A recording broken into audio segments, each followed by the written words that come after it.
The Instant Millionaire, A Tale of Wisdom and Wealth by Mark Fisher. We are all storytellers. We tell each other our stories, and we all love a good tale, whether it's in a movie, in a book, online, or whispered to us late at night. We pass around our stories, and they include a vast number of fables. Fables are especially wonderful things because, as Webster defines it, they enforce a useful truth. This little book presents us with a powerful and original fable that reveals one of the most useful truths of all: financial prosperity and a fulfilling life well lived are goals we can all achieve if we understand and practice the principles of success. Perhaps a fable is the finest form in which to present these truths, for in the childlike simplicity of a fable, we can communicate directly with the childlike simplicity of our subconscious minds. Once we get a message to our subconscious minds, we can create a great many positive changes in our lives. Has now been published in over 37 editions all over the world, and over 2 million copies have been sold. The author is a genuine millionaire, and his little fable is not to be taken lightly. This is a book to be read, reread, studied, and practiced. It is a brilliantly conceived book that can make you wealthy in many ways, and some are far more satisfying and valuable than material riches. Mark Allen, author of Visionary Business and the Millionaire Course. Chapter 1, in which the young man consults a wealthy relative. There was once a bright young man who wanted to get rich. He had had his fair share of disappointments and setbacks, it couldn't be denied, and yet he still believed in his lucky star. While he waited for fortune to smile, he worked as an assistant to an account executive in a small advertising agency. He was inadequately paid and had felt for some time that his job offered him little satisfaction. His heart was simply no longer in it. He dreamed of doing something else, perhaps writing a novel that would make him wealthy and famous and end his financial problems once and for all. But wasn't his ambition a bit unrealistic? Did he really have enough talent and technique to write a bestseller? Or would the pages be filled with the bleak, unfocused ramblings of his inner misery? His job had been a daily nightmare for more than a year. His boss spent most of each morning reading the newspaper and writing memos before disappearing to indulge in a 3-hour lunch. He also changed his mind continually and gave contradictory orders. But it wasn't only his boss. He was surrounded by colleagues who were also fed up with what they were doing. They seemed to have abandoned any sense of vision. They seemed to have given up altogether. He didn't dare tell any of them about his fantasy of dropping everything and becoming a writer. He knew they would treat it as a joke. When he was at work, he often felt cut off from the world, as if he was in a foreign country, unable to speak the language. Every Monday morning he wondered how on earth he was going to survive another week at the office. He felt totally alienated from the files piled high on his desk, from the needs of clients clamoring to sell their cigarettes, their cars, their beer. He had written a letter of resignation 6 months earlier and had walked into his boss's office a dozen times with the letter burning in his pocket, but he had never been quite able to go through with it. It was funny. He would not have hesitated 3 or 4 years ago, but now he seemed unsure of what to do. Something was holding him back, some kind of force, or was it simply cowardice? He seemed to have lost the nerve that had always helped him get what he wanted in the past. He kept waiting till the time was ripe, finding all kinds of excuses for not jumping into action, wondering if he could ever really succeed. Has he turned into a perpetual dreamer? Did his paralysis spring from the fact that he was saddled with debts? Or was it because he had simply started to get old, a process inevitably triggered the minute we give up our visions of the future? One day when he was feeling especially frustrated, he suddenly thought of visiting an uncle of his who had become a millionaire. Perhaps he might be able to give him some advice, or better yet, some money. His uncle was a warm, friendly person who immediately agreed to see him. He refused to lend him any money, however, claiming he wouldn't be doing him a favor. "How old are you?" his uncle asked, after listening to his tale of woe. 32, the young man whispered timidly.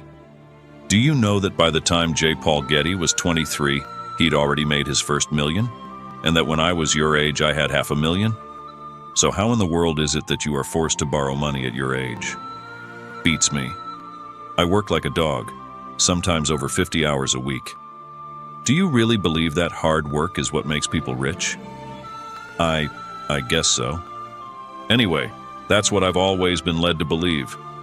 How much do you make a year at $35,000? Yeah, about that much, replied the young man.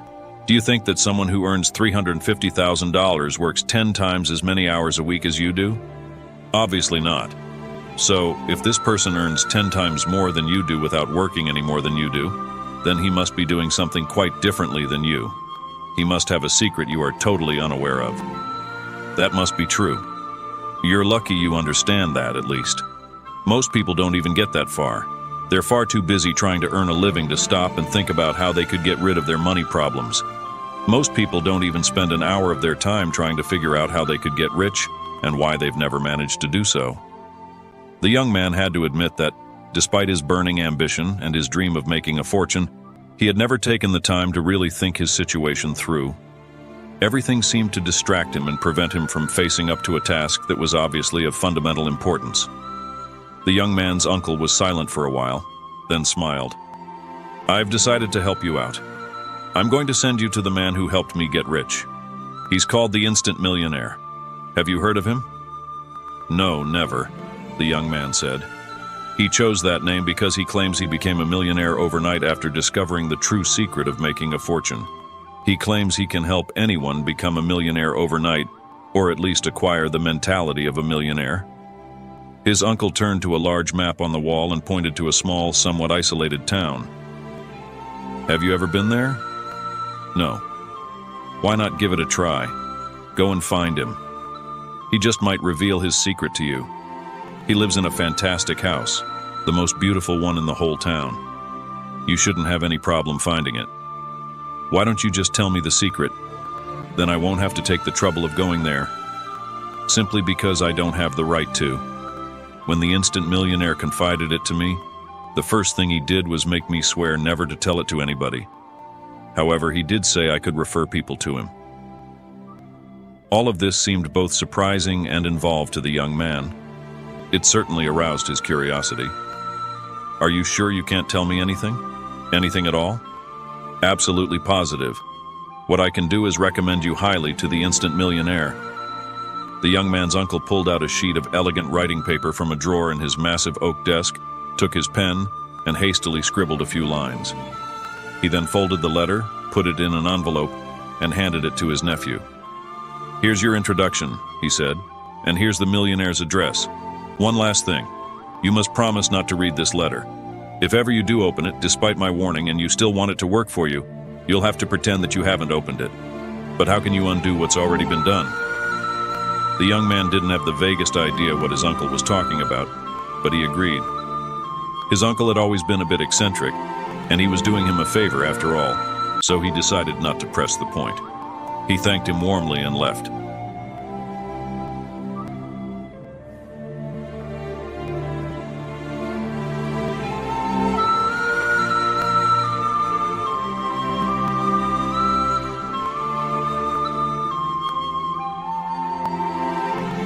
Chapter 2, in which the young man meets an elderly gardener. The young man sped off toward the Instant Millionaire's town, his mind racing faster than his automobile. How hard was it going to be to meet this man? Would he welcome an unannounced visitor? Would he reveal his secret method of getting rich? Just as he approached the millionaire's house, he was overcome by curiosity, and despite his uncle's words of warning, opened the letter of introduction. He was shocked. His heart rate climbed and he broke into a sweat. He wondered whether his uncle had made a mistake or was playing a joke on him, because the letter was only a blank sheet of paper. He was now at the gate of the millionaire's house and noticed a security guard. The guard had a stony expression. He looked as impenetrable as the enclosed fortress he was protecting. "What can I do for you?" the guard asked dryly. "I'd like to meet the Instant Millionaire." "Do you have an appointment?" "No, but..." "Well then, do you have a letter of introduction?" The young man pulled the letter halfway out of his pocket and quickly stuffed it back in again. "May I see your letter?" the guard pressed. The young man remembered his uncle's words. If you open the letter, you must pretend that you haven't. He handed the letter to the guard, who read it. His face remained totally expressionless. "Fine," he said as he gave the letter back to the young man. "You may come in." The guard showed him where to park and led him to the front door of the millionaire's luxurious Tudor-style home. An impeccably dressed butler opened the door. "Can I help you?" he asked. "I want to meet the Instant Millionaire. He's unable to see you at the moment. Please wait for him in the garden." The butler accompanied the young man to the entrance of a garden with a glistening pond in the middle of it. He wandered in, admiring the beautiful flowers, bushes, and trees, and then he caught sight of a gardener who was bent over a rose bush. He must have been well into his 70s or 80s, and he wore a wide-brimmed straw hat that concealed his eyes. When the young man approached him, the gardener broke off his work and welcomed him with a smile. He had bright, cheerful blue eyes. "What have you come here for?" he asked in a warm and friendly voice. "I've come to meet the Instant Millionaire." "Oh, I see. And for what reason, if you don't mind my asking?" "Well, I'd simply like to ask him for advice."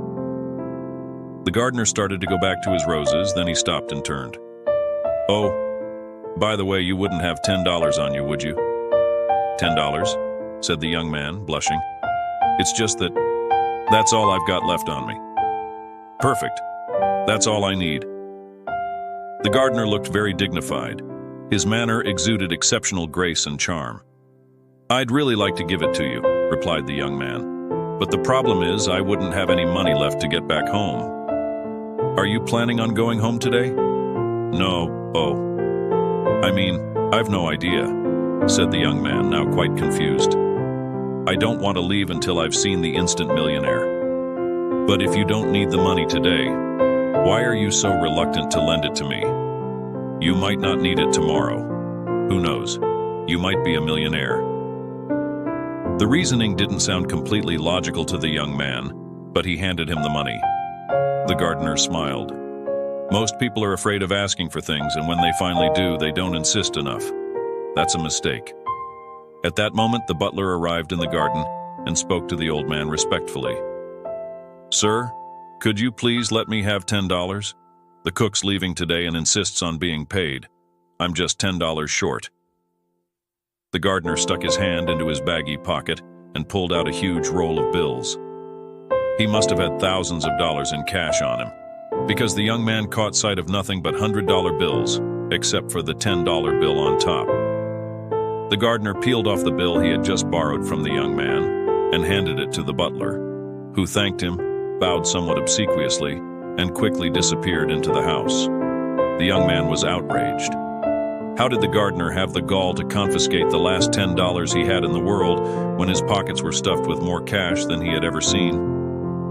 "Why did you ask me for $10? He said, trying as hard as he could to conceal the rage he felt. "You didn't need it." "But of course I did." "Look, I don't have any $10 bills, he said, thumbing through the fat roll of cash. "You don't think I was going to give him 100, do you? Why on earth do you keep so much money on you?" "It's my pocket money," replied the gardener. "I always keep $25,000 on me in case of an emergency." 25,000? sputtered the young man aghast. Suddenly everything became clear. The ever-polite butler, that incredible amount of pocket money. "You're the Instant Millionaire, aren't you?" "For the time being," replied the gardener. "I'm glad you've come. But tell me, how is it that you aren't rich yet? Have you ever seriously asked yourself that question?" "Not really." "Well, that's probably the first thing you should do. Think aloud in front of me if you want. I'll try to follow your line of reasoning." The young man made a few feeble attempts and then gave up. "I see," said the millionaire. "You're not used to thinking out loud. Do you know there are lots of young people your age who are already rich? Some are even millionaires. Others are just on the verge of getting their first million. Did you know that when he was 26, Aristotle Onassis already had $500,000 in the bank when he left for England, where he was planning to set up his shipping empire? Only 26? That's right. And when he started out, he had only a few $100s to his name. He didn't have a university degree, and he didn't have any rich uncles. But now it's time for dinner. Would you like to join me?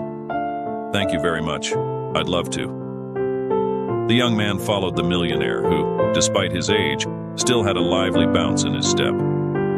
They went into the dining room, where the table had already been set for two. Please sit down. The millionaire pointed to the end of the table, the place usually reserved for the host.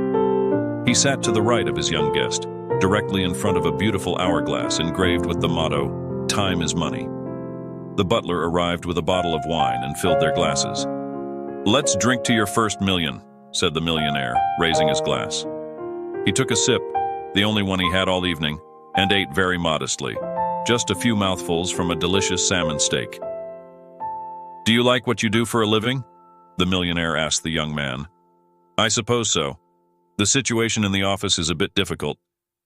Make sure you're positive about your choice of careers. All the millionaires I've known, and I've met quite a few over the years, loved their occupations. For them, working became almost a leisure activity, as agreeable as a hobby. That's why most rich people rarely take vacations. Why should they deprive themselves of what they enjoy doing so much? And that's why they continue working even after becoming millionaires several times over. But though it's an absolute must to enjoy your work, it's not enough. To get rich, you have to know the secrets of wealth. Tell me, do you really believe these secrets exist?" "Yes, I do." "Good. That's the first step. Most people don't believe there are secrets to attaining wealth. They don't even believe they can become rich. And they're right, of course. If you don't think you can become rich, you very rarely do. You have to start by believing that you can, and then crave it passionately. Most people aren't ready to accept these secrets, even if they are revealed to them in very simple terms. Their greatest limitation is their own lack of imagination. That's why the true secrets of wealth are the best-kept secrets in the world.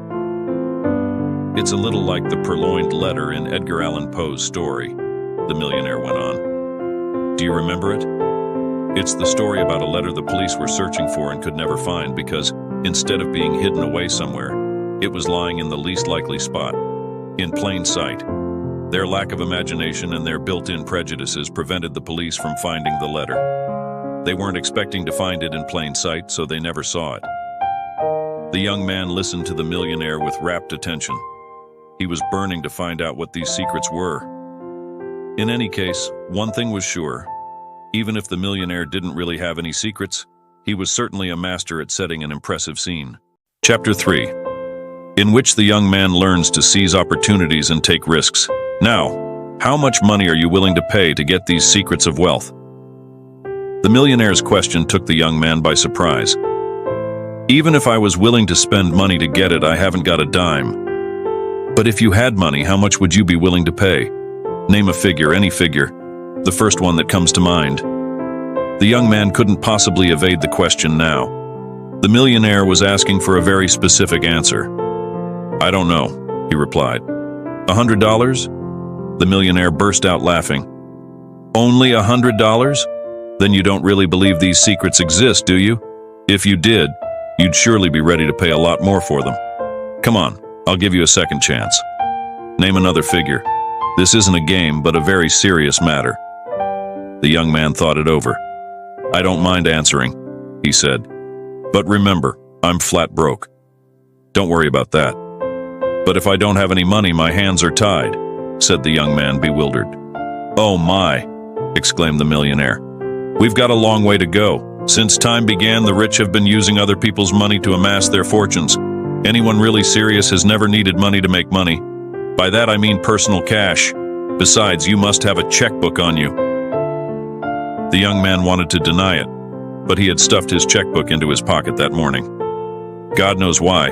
He had exactly $4.28 in his account. He considered lying about it, but the millionaire had such a piercing gaze, he seemed capable of mind-reading. The young man heard himself stutter, as if he were confessing a deep, dark secret. "Yes, I brought it with me." He pulled his checkbook out as automatically as a robot, even though an urge to rebel momentarily crossed his mind. He felt spellbound by this man, like someone in the hands of a hypnotist. Yet he wasn't afraid of the millionaire, for he radiated goodwill. He even seemed somewhat amused. "Fine," replied the millionaire. "Now, can you see there's no problem?" He uncapped an elegant pen and handed it to the young man. "Write out a check for the amount you have in mind and sign it." "But I don't know how much to write." "All right. Put down, say, $25,000. The millionaire uttered this figure in a perfectly straightforward way without a shred of arrogance. "What? $25,000? Exclaimed the young man. "You've got to be joking." "Put down $50,000 if you like," replied the millionaire, so calmly that the young man no longer knew whether he spoke seriously or in jest. "Even $25,000 seems far too much. Anyway, you couldn't cash the check because it would just bounce. And all I'd get out of it would be an angry bank manager wondering whether I'd gone crazy. And he'd be right. That's exactly how I undertook my biggest deal ever. I signed a check for $250,000 and then had to scramble around to find the money to cover it. But if I hadn't made out that check right then and there, I'd have missed an excellent opportunity. That was one of my first major business lessons," he said. "People who waste time waiting for all the perfect conditions to fall into place never get anything done. The ideal time for action is now." Another lesson this little exercise can teach you is this: if you want to succeed in life, you have to make sure you have no choice in the matter. You have to put your back to the wall. People who vacillate and refuse to take risks because they don't have all the elements in hand never get anywhere. The reason is simple. When you cut off all your exits and put your back to the wall, you mobilize all your inner powers. You want something to happen with every fiber of your being. So why hesitate now, young man? Put your back to the wall. Make out that $25,000 check to me. The young man wrote out the check, slowly filling in the numbers, then the words. But when he came to sign it, he simply couldn't do it.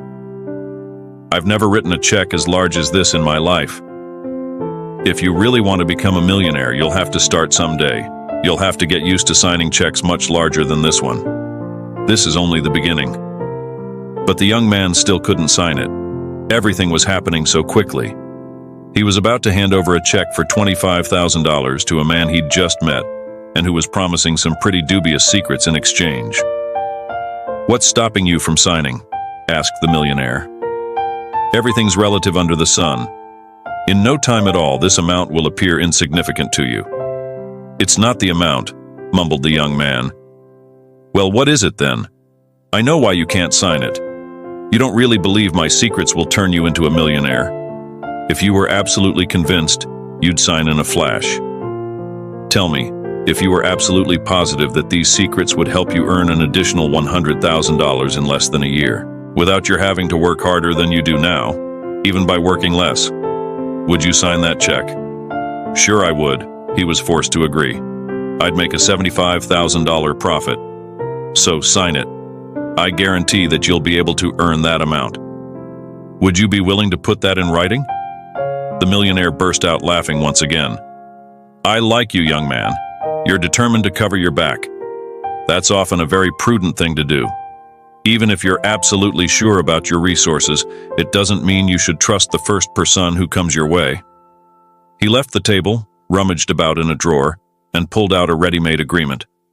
This didn't sit very well with the young man. Was the millionaire mass-producing his secrets and selling them to every Tom, Dick, and Harry who showed up? The millionaire signed the guarantee and handed it to the young man, who skimmed over it quickly, satisfied with what he'd read.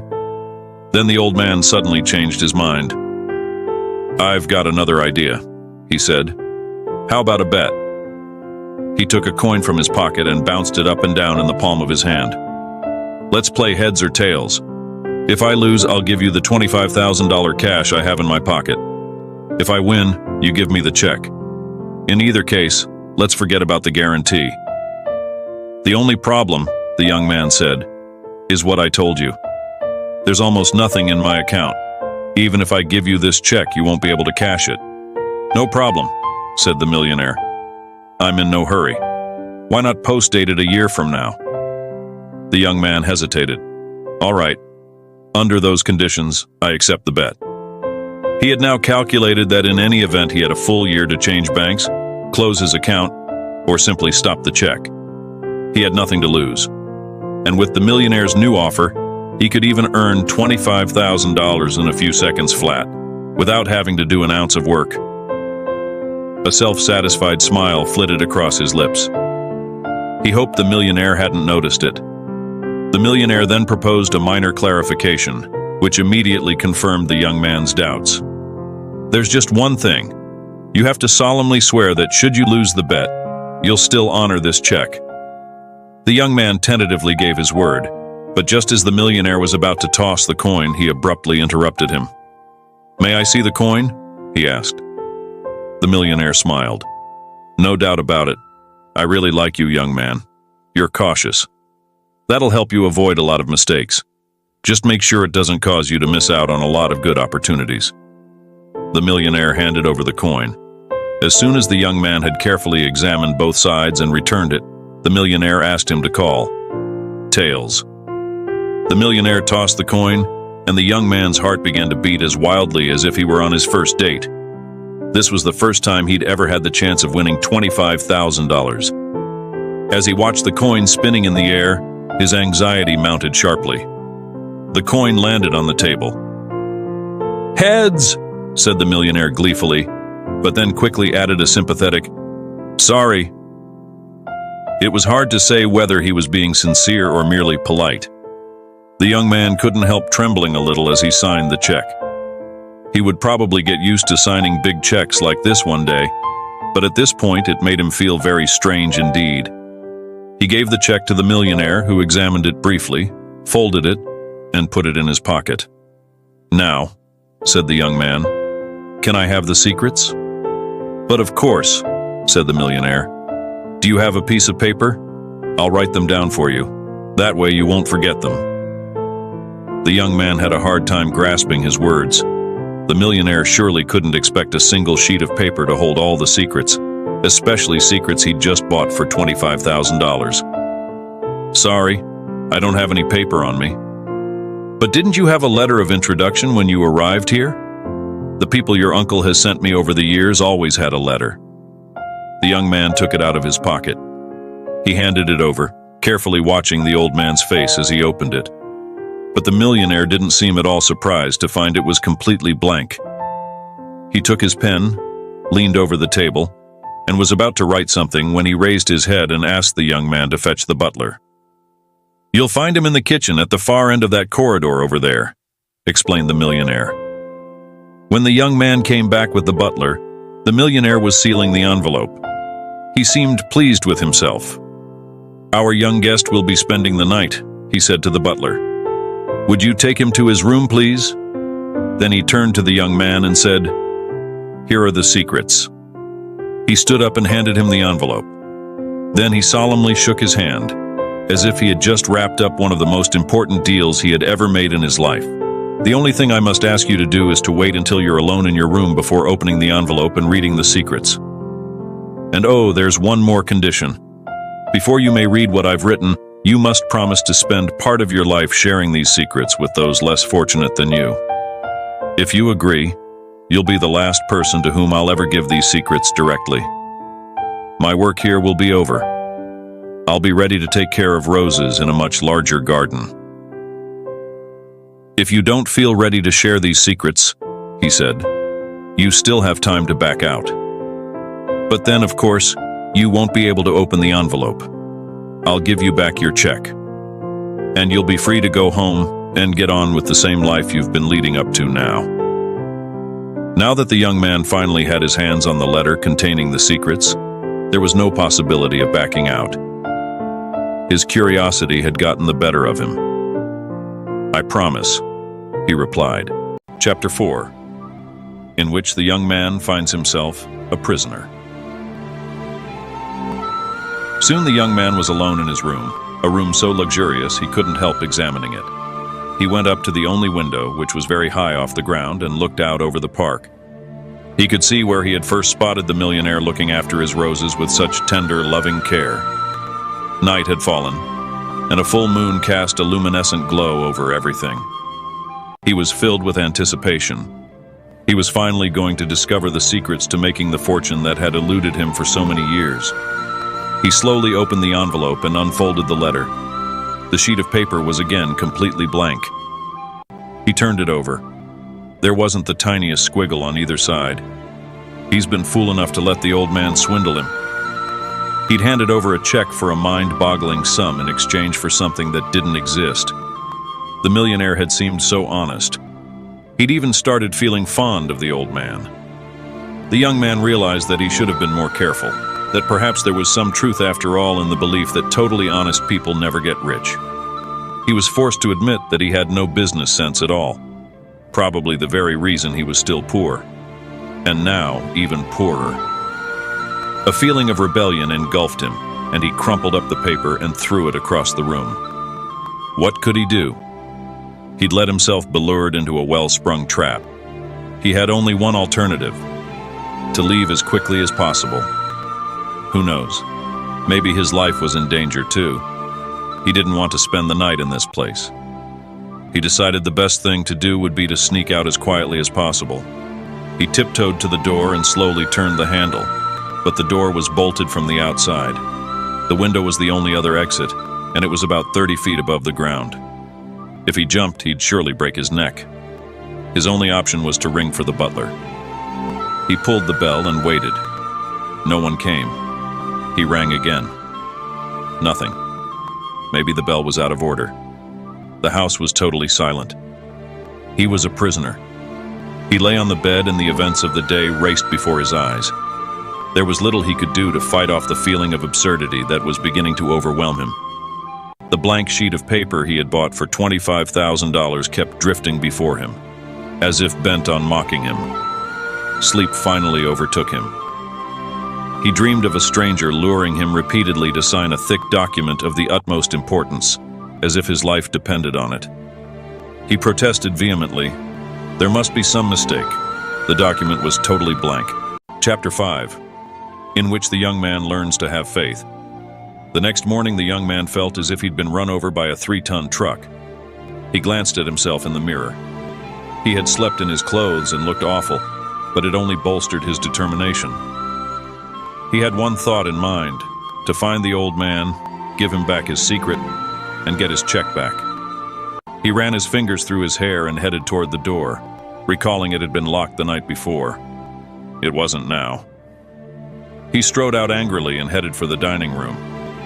He found the millionaire sitting calmly at the table, dressed in the same clothes he'd had on the day before. Clean but surprisingly threadbare gardener's clothes. His large, pointed, wide-brimmed hat was lying in front of him on the table. The millionaire was flipping a coin in the air and counting as it landed on the table. 9, he muttered, without taking his eyes off the coin. 10. Damn! He lifted his head. I've never been able to go beyond 10, he said. I get what I want 10 times in a row, and then in vary. Each time you begin to have doubts, it fails on the 11th throw, even though I toss it exactly the same way each time. The young man realized he had been duped the night before. My father, who was an accomplished magician, would regularly get to 15, said the millionaire. I didn't inherit his talent. The young man asked to see the coin. The millionaire cheerfully gave it to him, and the young man flipped it onto the table. Heads, tails, heads, tails. It obviously wasn't a trick coin, unless there was some secret mechanism that escaped his notice. There was nothing dishonest about our bet yesterday, said the millionaire. I simply displayed my skill at handling money. Some people take skillfulness for dishonesty, but they're two very different things. The young man brandished the letter and threw it on the table. You did a fine job of tricking me, sir. You made yourself some easy money there. $25,000 for a blank sheet of paper. It's the secret of wealth, the millionaire said. Well, you're going to have to explain yourself. Do you take me for an idiot? An idiot? Of course not. You're simply lacking in insight. It's quite normal. Your mind is still immature. Maybe it is, but I can certainly recognize a blank piece of paper when I see one. I assure you that you can become very rich indeed with just this blank piece of paper. That's all I needed to become an instant millionaire way back when. But since I must soon go back to tend my beloved roses, I'll help you. Listen carefully, because as soon as you apply this secret successfully, you'll have to share it with others. Once you've freed yourself of the shackles of poverty, you'll have to show the way to those still bound hand and foot. May I ask you to repeat the promise you made yesterday? There was no doubt about it. The millionaire was an extraordinarily persuasive man. Just a few minutes before the young man had been ready to curse him, and now he was listening attentively. He repeated his promise. I must warn you that becoming a millionaire will probably seem too easy. But don't let simplicity deceive you. Each time you begin to have doubts, remember Mozart. True genius resides in simplicity. You'll tend to have doubts in the beginning.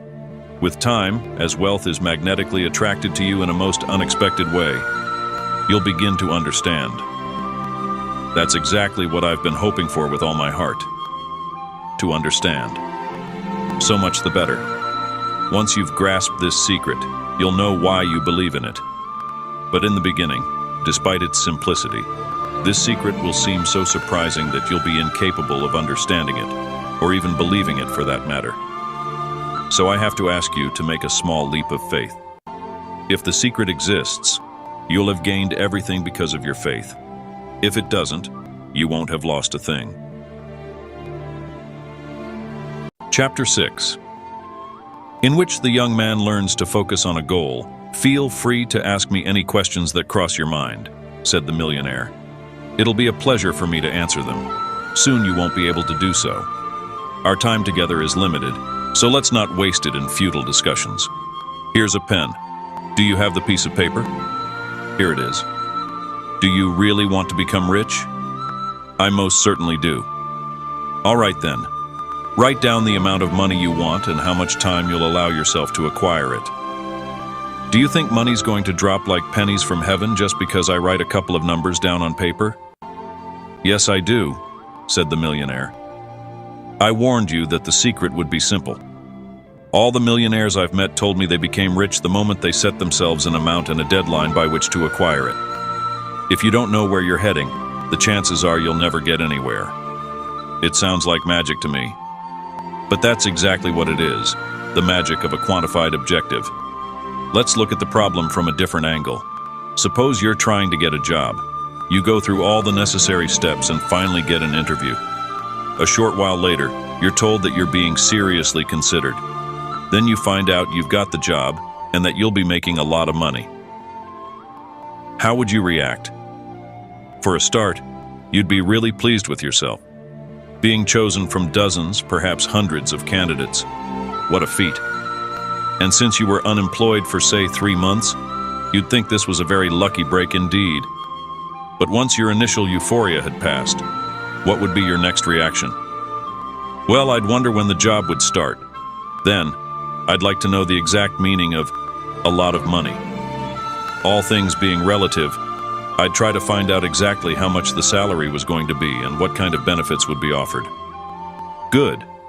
If, for example, you asked your new boss what he meant by a lot of money, and all he was willing to do was guarantee that you would definitely earn a lot, you wouldn't be satisfied, would you? Worse yet, you'd probably start having second thoughts about his honesty. The fact that he refused to name a specific figure could quite possibly mean that there was something shady going on, and that your salary wasn't going to be as generous as he'd been implying. And if he refused to tell you the exact date you were supposed to start the job, you would really be suspicious, wouldn't you? You'd try to pin him down. I suppose I would, agreed the young man. And if you insisted on it and still couldn't get the details you wanted, you might just turn it down and start looking elsewhere. In fact, you'd be fully justified in doing so. You're right. The offer leaves a lot to be desired. The millionaire looked content. He paused a moment before proceeding, his lips still set in a teasing but good-natured smile. The questions you asked your potential employer were aimed at getting hard facts, right? Just knowing that you were going to earn a lot of money wasn't enough.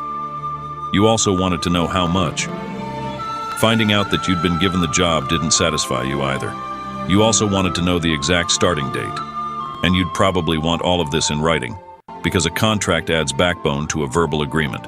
Spoken words are ephemeral, but the written word is permanent.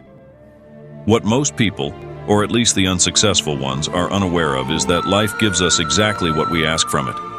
The first thing to do, therefore, is to ask for exactly what you want. If your request is vague, whatever you get will be just as muddled. If you ask for the minimum, you'll get the minimum. Any request you make must be absolutely precise. As far as monetary wealth is concerned, you must establish an amount and a deadline by which to make it. What do people generally do? Even those who want money and lots of it all make the same mistake. They don't establish an exact amount and a deadline by which to make it. If you need convincing, just ask someone exactly how much money he wants to earn next year.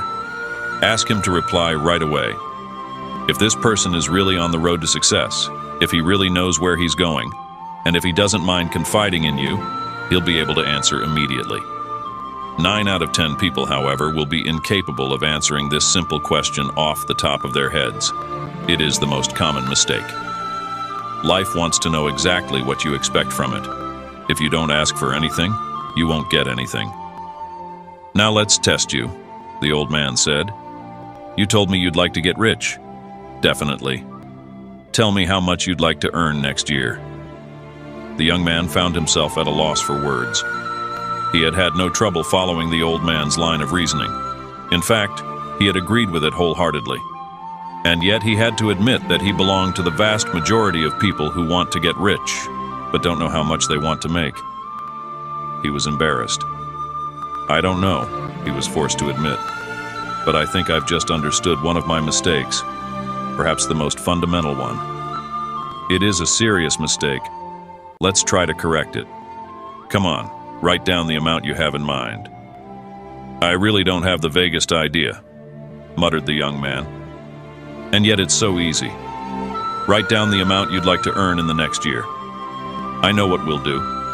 Take a few minutes to think it over. When the time's up, you've got to write down an amount.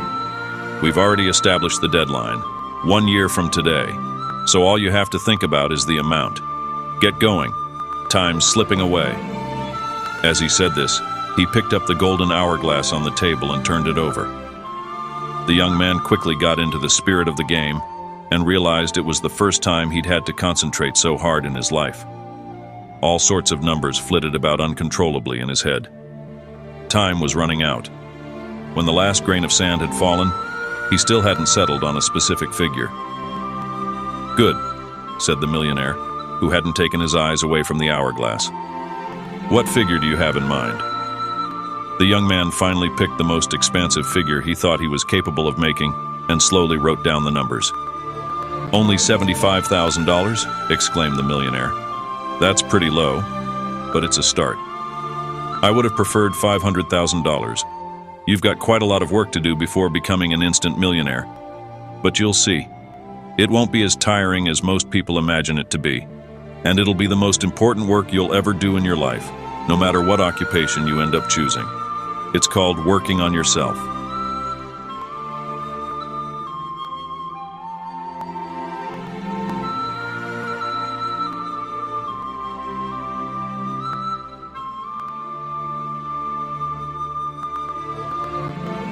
Chapter 7, in which the young man gets to know the value of self-image. The butler came into the dining room carrying coffee and croissants, and the young man ate while the lesson continued. I'm going to ask you a series of questions, said the millionaire, to help you understand what happened to you during your few minutes of reflection. The first thing you must realize is that the amount you wrote down on that piece of paper means much more than you think it does. In fact, that amount represents almost to a penny what you think you're worth. In your eyes, whether you're willing to admit it or not, you're worth $75,000 a year. Not a penny more and not a penny less. I don't see how you can say that, said the young man.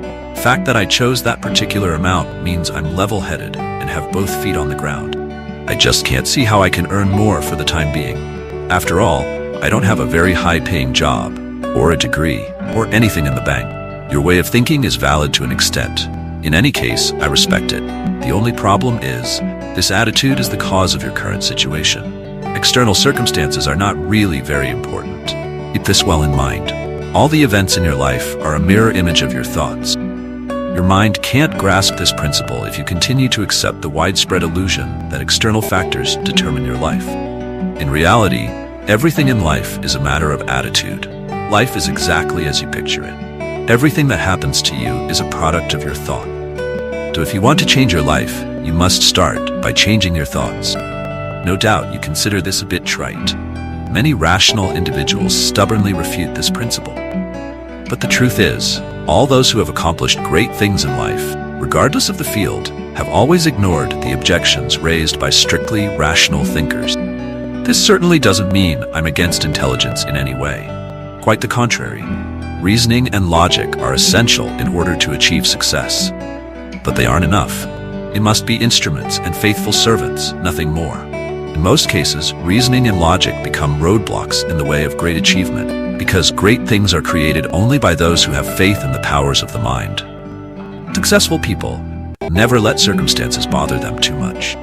When you come down to it, the circumstances facing great achievers in the past were just as difficult as, and often even more difficult than, those facing their contemporaries. But this simply caused them to reach even deeper, tap their inner strength. Those achievers firmly believed that they could accomplish great things. All those who became rich were deeply convinced that they could get rich, and that's why they succeeded. But let's get back to our piece of paper and answer this question. The $75,000 figure you wrote down was surely not the largest one that came to your mind, was it? You're right, wasn't. What was then? My head was crowded with so many numbers. For instance, well, $100,000. And why didn't you write it down? I don't know. Suppose it seemed totally out of reach. It'll remain that way until you believe you can reach it. Since you started with only $75,000, we've got a big job ahead of us. And if we don't do it, it'll take you a very long time to become a millionaire. So write down the highest figure that now seems achievable to you. Stretch yourself. After a moment of reflection, the young man wrote down $100,000. Congratulations, the millionaire responded quickly. You've just earned $25,000 in a few seconds. Not bad, eh? I haven't earned it yet. It's as if you had. You've taken the biggest step. You expanded your self-image by considering you could earn $100,000 instead of $75,000. Not a major leap forward, but it's progress all the same. Rome wasn't built in a day, after all. Inside you lies a kind of Rome, as it does in every human being. The astonishing thing is that this city is both exactly as you picture it, and it's also surprisingly flexible. The size of your city depends on the exact circumference you give it. By increasing the figure you wrote down, you expanded your city limit. Your inner Rome grew, and it's just a beginning. All wise thinkers have said for ages that the greatest limitations are those man imposes on himself, and thus the greatest obstacle to success is a mental obstacle. Expand your mental limits, and you will expand the limits of your life. Explode your limitations, and you will explode the limitations of your life. The conditions in your life will change as if by magic. I swear by experience, this is true. But how can I find out what my mental limitations are? The young man asked. All this seems plausible, yet at the same time quite abstract. I've just explained how to find the boundary that corresponds to your self-image, but the millionaire. You translated it into concrete terms when you wrote down that number. It's fascinating to see what each individual really thinks of himself. Each time someone does this exercise, a single figure immediately exposes his true self-image. He is confronted by his mental limitations, which will perfectly match the limits he encounters in life. Life will bow before the limits he sets for himself, whether he is aware of this or not. People who generally fail are the least conscious of these key principles of success and wealth. Successful individuals have become aware of this phenomenon and have done their utmost to work on their self-image. The easiest way to work on this self-image in the beginning is to take a blank sheet of paper and write down steadily increasing amount. Let's start our little exercise over again. Write down a much bolder figure this time. The young man thought for a few seconds and, squirming, wrote down $150,000, confessing that this was the maximum he could imagine earning. Maybe it's the maximum you can imagine, but it's definitely not the maximum you could actually earn. That's a pretty modest figure. Some people earn it in a month, others in a week, even a day, every day of the year. However, let me congratulate you. You've made astounding progress. You've doubled your earnings, and considerably extended your mental boundaries. Not as much as I would like. I don't want to rush you. You have to start by setting yourself an objective that you consider bold, but at the same time reasonable. The secret of any goal is that it must be both ambitious and within reach. But don't forget that most people are overly conservative. They're afraid to burst through their mental limitations. They've turned their mental limitations into a kind of habit. They're used to going without. They're convinced that's what life's all about. They're scared to dream. You mustn't be afraid of expanding your mental boundary. What you can accomplish in an hour, merely by writing down a series of larger and larger numbers, is amazing. You've managed to double your goal within a matter of a few minutes. Later on, when you're alone, do the next exercise.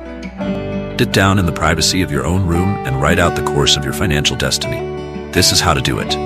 Write, in 6 years to the day, I will be a millionaire. This is the practical application of my secret to becoming an instant millionaire. You'll probably object to the fact that it'll take you 6 long years to become a millionaire. I agree, but it'll take you only a second to activate the secret key that will ensure your financial destiny and fortune.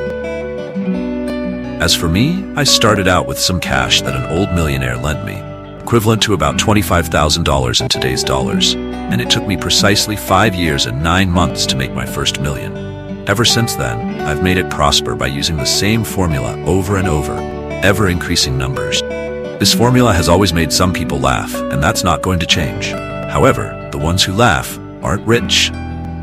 The young man shook his head pensively. He was half convinced, but it all seemed a bit too easy. Obviously, continued the millionaire, this formula is effective for those who want to become something other than millionaires. After all, not everyone cherishes that ambition, and that's precisely the beauty of this secret. It works equally well for any dream, from the most modest to the most extravagant. It can make you an extra $5,000 a year or double your income in a year.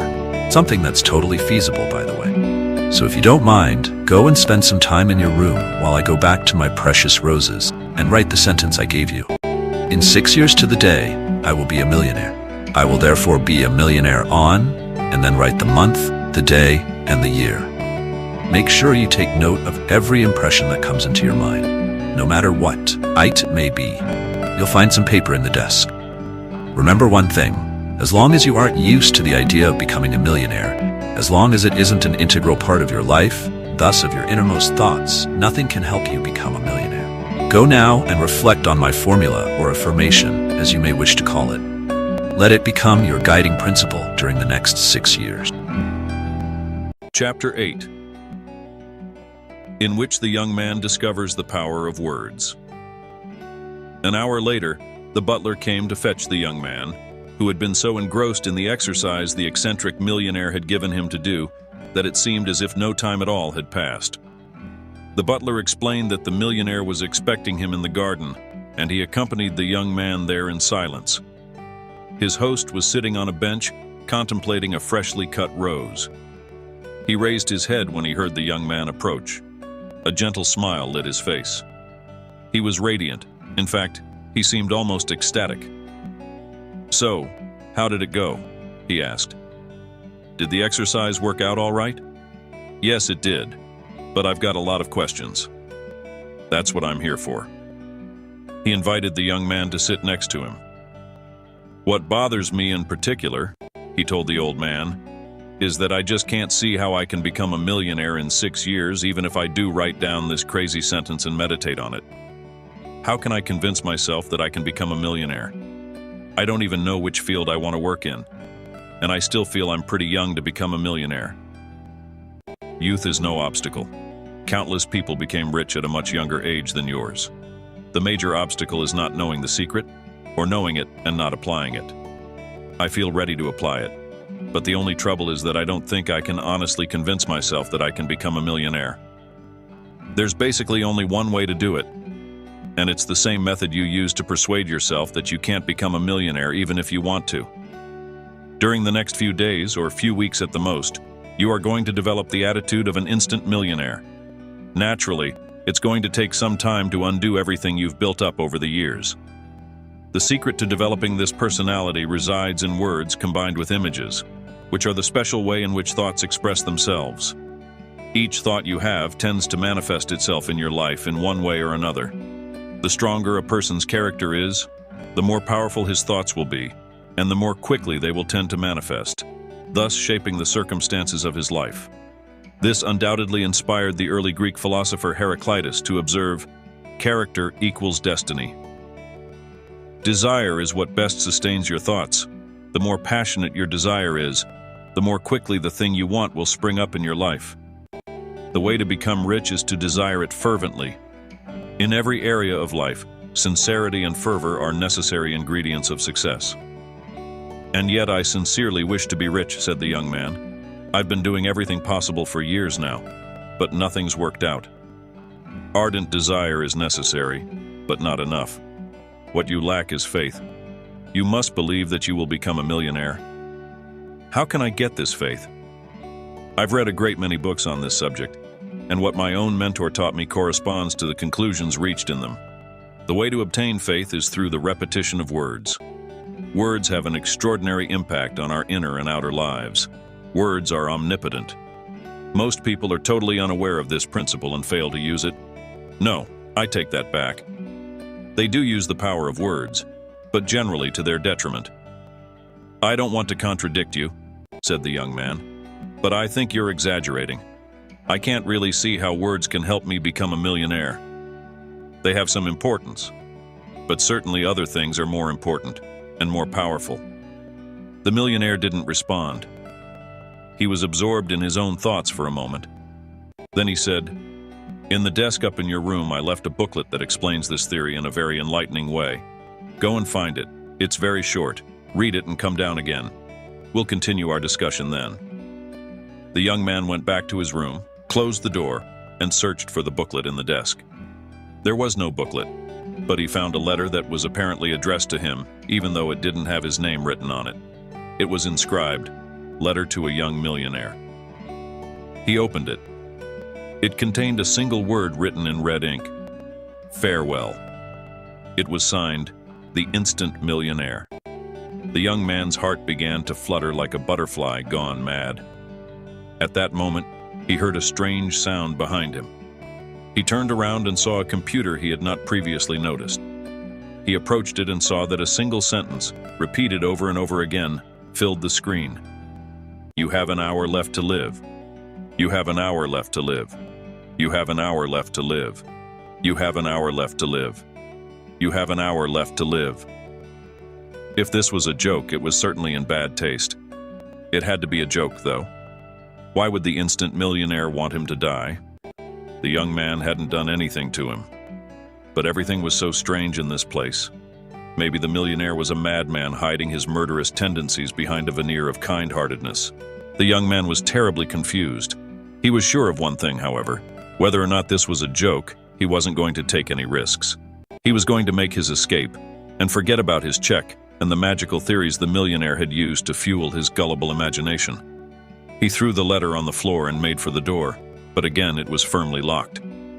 He was overwhelmed with panic. He shook the handle, trying to force the door open, but it was hopeless. The young man went wild.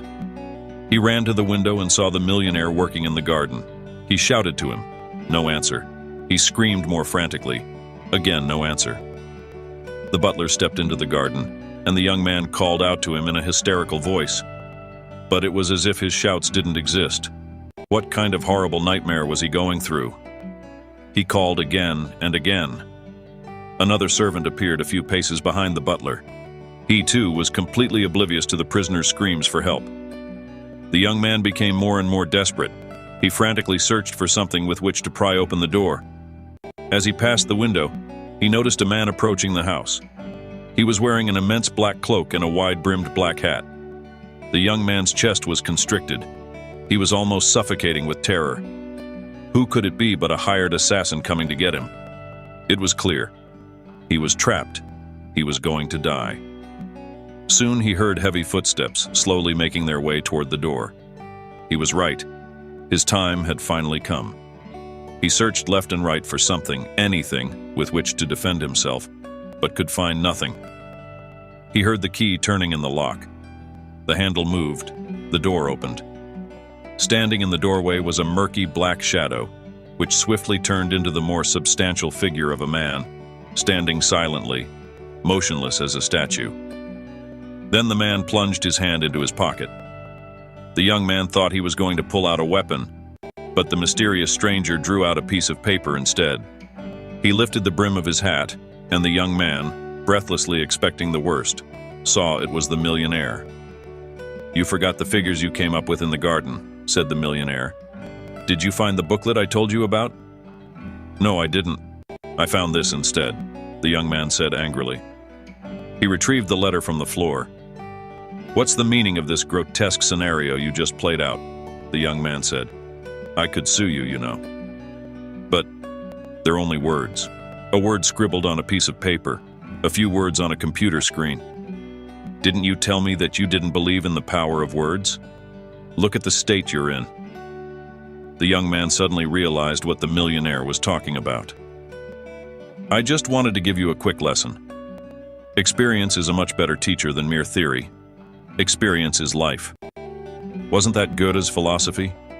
Gray is the color of theory. Green, the color of the tree of life. Now, do you understand the power that words have? Their power is so great they don't even need to be true to have an effect on people. I assure you I did not at any time have criminal intentions toward you." "How was I to know that?" said the young man, gradually calming down. "You could have used your head and reasoned things out. Why on earth would I want to kill you? You've never done me any harm. Even if you had, I would never waste time on revenge. All I want is to be free to tend my rose garden. You should have relied on your sense of logic. Yet did you notice how powerless logic is in a situation such as this? When you were shouting to us from the window and we were pretending not to hear, you were truly in despair. The mistake you made was not in reading the words, but in believing them. By doing so, you instinctively obeyed one of the greatest laws governing the human mind. When imagination and logic are in conflict with each other, the imagination invariably takes over." Chapter 9. In which the young man is first shown the heart of the rose. "You've learned many important things today," the millionaire told the young man, "and hopefully you've understood them not only with your head, but with your heart as well. Now you know that words deeply affect our lives whether we wish them to or not. A thought, even when false, can affect us if we believe it to be true. When you learn to distinguish the value of a thought, that is, the value you give it, your mind can regain or maintain its calm. It was your mind that gave meaning to the threat. If it had been written in a foreign language, you wouldn't have paid the slightest attention to it."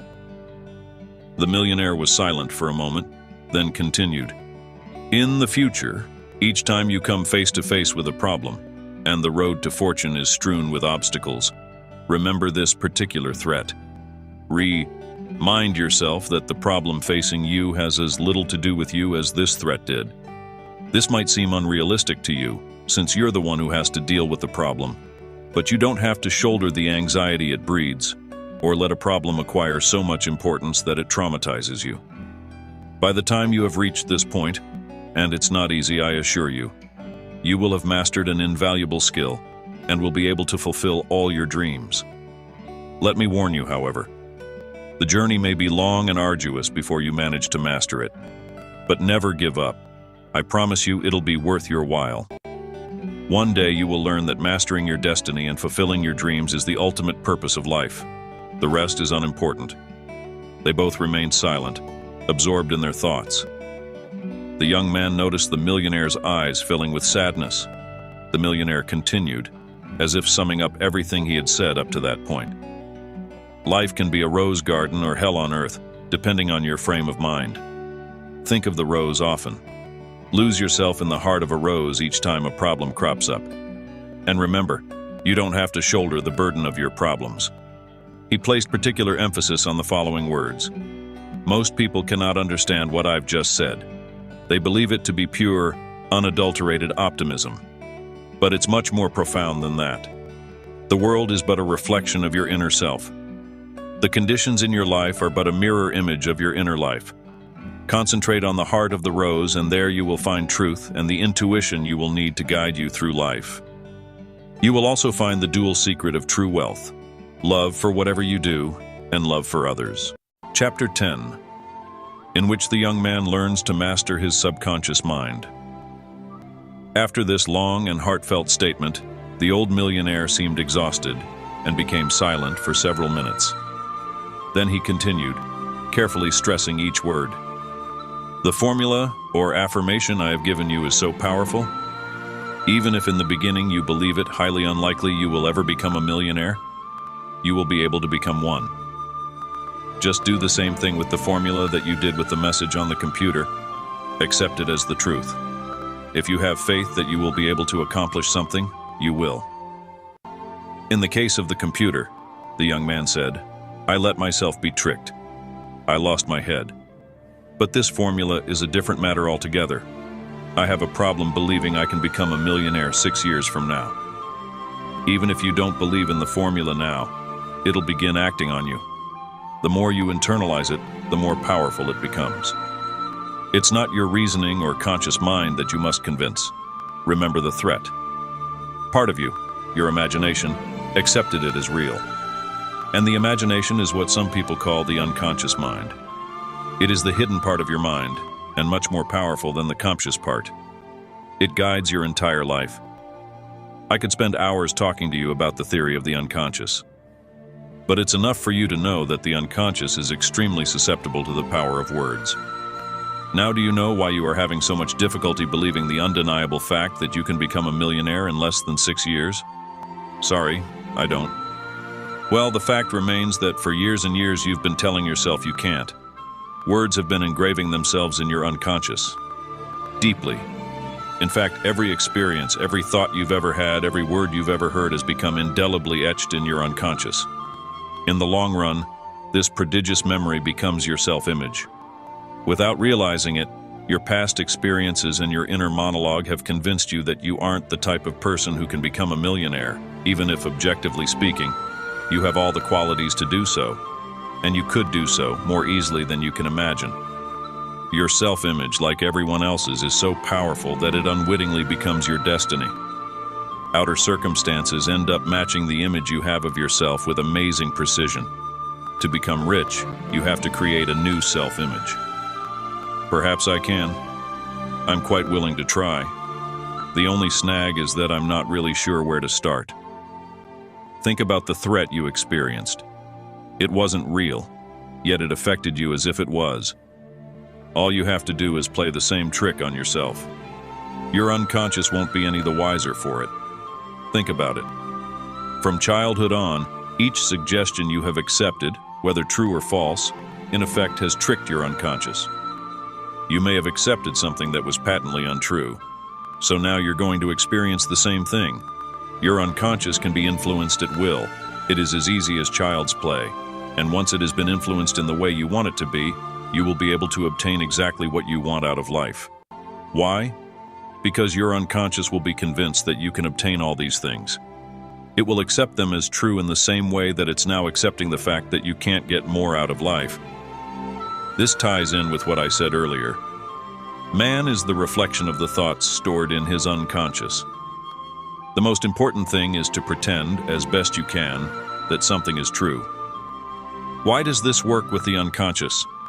Simply because, though the unconscious may be powerful, it cannot discriminate between truth and falsehood. Yes, but what happens if there's a conflict between my conscious and unconscious? What happens if my conscious mind refuses to accept the idea of wealth? The best solution is repetition. This technique is commonly called self-suggestion. Each one of us is subject to it throughout our lives. Every day we are influenced by inner and outer suggestions. The inner monologue that all of us live with continually shapes our lives. Some of us repeat to ourselves that we will never be successful because we come from a family of losers, or because we have had failures, or because we think we haven't had enough education, or don't have enough money, or skills, or intelligence, or management ability, or good luck. And on it goes. So we drift from failure to failure, not because we don't have the necessary qualities to succeed, but because that's how we unconsciously picture ourselves. Some people believe they will never attract a partner, the millionaire continued, and yet they have all kinds of attractive qualities. Potential partners run from them like the plague. The power of their self-image, which is the reflection of the unconscious, is responsible for this. It brings about the circumstances that make others avoid them. But the repetition of negative formulas, which have such a tremendous impact on our lives, can be used in a different way. And that's what we're going to do. The unconscious is a slave that can dominate us because it is immensely powerful.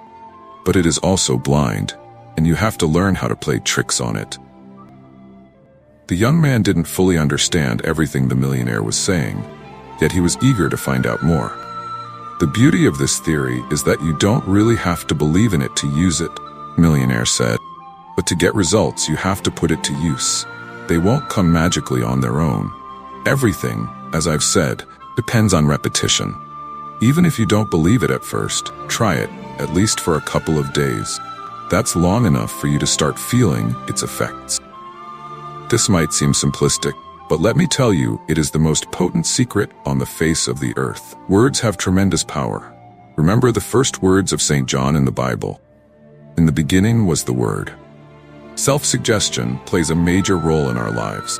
If you remain unaware of it, it will work against you more often than not. But if you decide to use it, all its tremendous power will be at your disposal. Well, I think you've convinced me to try, said the young man. Although to tell you the truth, I'm still a little skeptical. That's all right. Just remember to base your judgment on the results rather than on intellectual criteria. Now, come with me and I'll show you what to do. Chapter 11, in which the young man and his mentor discuss figures and formulas. The millionaire sat down at the desk and invited the young man to join him. He took out some paper and a pen and wrote some figures. Your formula could look like this, he said. What he had written was, by the end of this year, I will possess assets worth $31,250. I will double those assets every year for 5 years, so that by, and here he left a space, I will be a millionaire. You mustn't confuse assets and income, he told the young man.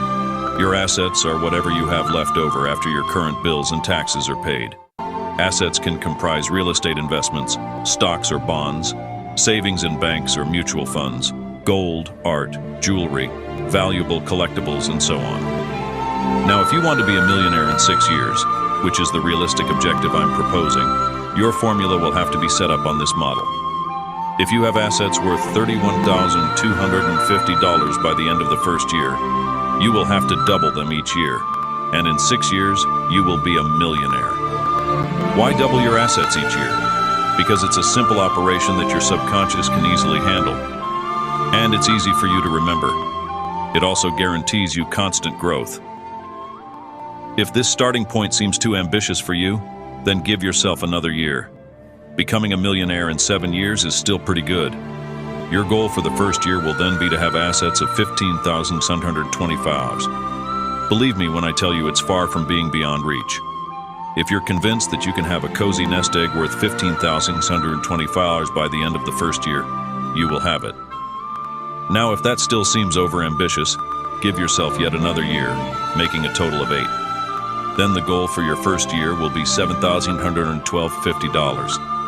Along with your formula and the affirmation I will be a millionaire on, put the month and year in 6, 7, or 8 years' time. You will also have to set yourself short-term objectives, landmarks to help motivate you during your journey on the road to riches, and an annual goal is essential.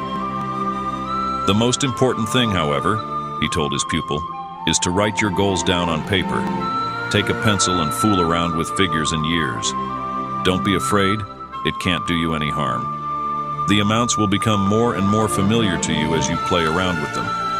Millions of people want to get rich, and yet not 1 out of 100 takes the initiative to outline the route he intends to take to reach his goal. Be different. Set up your plans and charts. Work out projections until you've found the plan that suits you. It'll be your plan.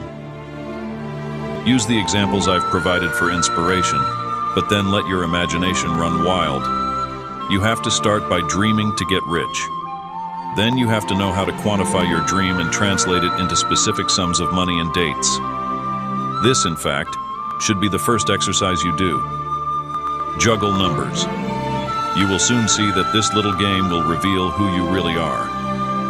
The simple act of putting your goals, deadlines, and sums on paper is the first step toward transforming your ideal into its material equivalent. Anyone who wants to stick to an ambition of becoming a millionaire in 5 or 10 years must take note of this fact. If he is currently earning $35,000 a year and can expect nothing more than, say, an annual 5 or 10% raise, and if he can save and invest only a small percentage of that, then he'll never become a millionaire if he remains in his job without sideline activities. There's nothing reprehensible in this.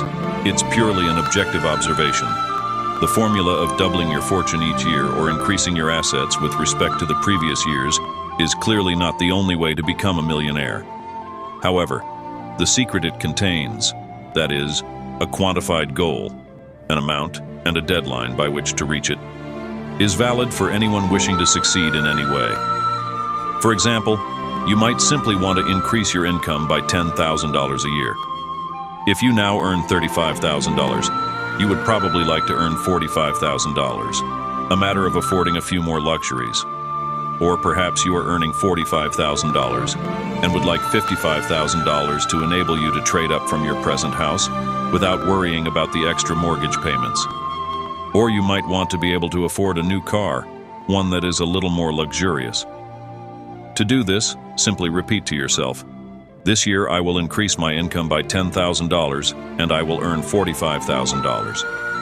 You don't need to know how you'll manage it. You simply have to realize that if all you can hope for is a 10% annual pay raise in your present job, and you don't want to moonlight, you will have to land a promotion or switch jobs to reach your goal. This may appear self-evident, but thousands of people hope to improve their material situation and do absolutely nothing about it. Is this ignorance? Is it because they are basically satisfied with their situations, even though they complain day in and day out? Once you've discovered that you need some kind of change in your life to reach your goals, you might find yourself thinking that you have no other possibilities in sight. And you might wonder how the devil you're going to earn that extra $10,000 that you need. Don't worry, this isn't a serious dilemma. Just fully permeate your unconscious with your goal, duly written down, stating such and such an amount and deadline. Your unconscious will do the rest. Then just stay on your toes. Since you've become aware that things won't get better on their own, when an opportunity arises, seize it without the slightest hesitation. Don't let yourself be paralyzed by fear, which prevents so many people from living out their dreams. You know that by doing nothing you won't get your raise. So, you mustn't hesitate to take the steps necessary to achieve your goal. Correctly programmed, your unconscious will work wonders for you. If you've issued it the order to increase your income by $10,000, it will definitely execute it. Remind it daily, so your mission becomes its magnificent obsession. Like a remote control missile, it will overcome all the obstacles in its way to hit its target. "What is the target?" he continued. "When must the explosion take place? The target is $10,000, and the explosion date is a year from now." Such are the magical powers of the unconscious and a quantified objective. When creating your objectives, keep in mind that most people are much too cautious. They don't believe they're worth anything. A few years ago, he whispered confidentially to the young man, I was thinking of hiring a managing director for one of my companies. I worked out that I'd be ready to offer him a salary of $100,000. When the time came to discuss his salary, he told me in a rather nervous, almost imperious voice, "I won't accept anything below $70,000. After a lengthy pause, I said, as if I was making a major concession, "Given your background, $70,000 is fine by me." If he had asked for $80,000 or $90,000, I'd have given it to him. In fact, the way the interview had gone pleased me so much I might even have bumped that amount up to $120,000. So the person I took on lost himself at least $30,000 in a matter of minutes. That's a lot of money. And he lost it simply because he didn't believe he was worth $100,000 a year. I must admit, after hearing him state his salary expectations, I hesitated for a second and considered not hiring him after all. He was in the best position to assess his own worth, and he was telling me that his managerial skills were worth only $70,000, while I was looking for someone worth $100,000. Was I making the wrong choice? The future proved I'd made the right choice by hiring him, and I saved a lot of money. His problem was that he lacked self-confidence and underestimated his worth. He gradually dealt with this problem over the years, and it cost me a bundle in salary increases. But they were worth it.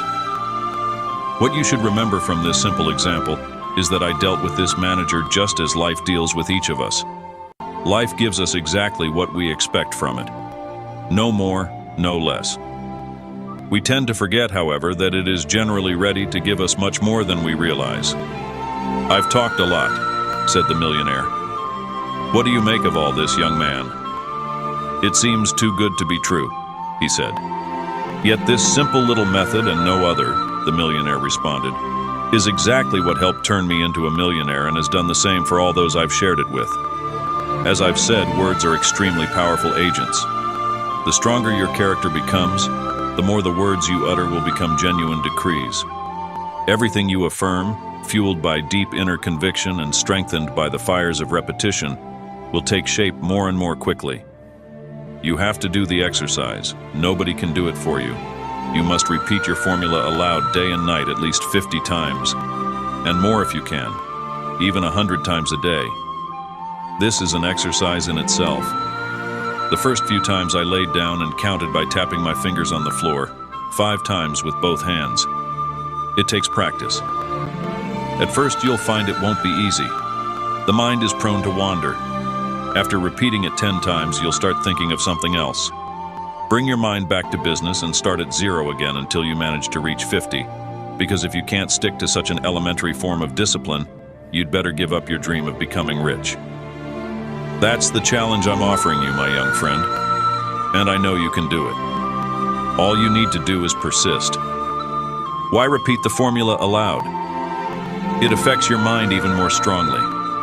The order you are issuing to your unconscious seems as though it is coming from the outside, and thus sounds more commanding.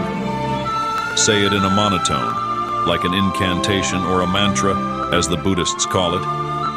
In time, the formula will acquire its own life. At first, you might feel a little embarrassed by the sound of your voice and by the formula you're repeating, but gradually you'll get used to it.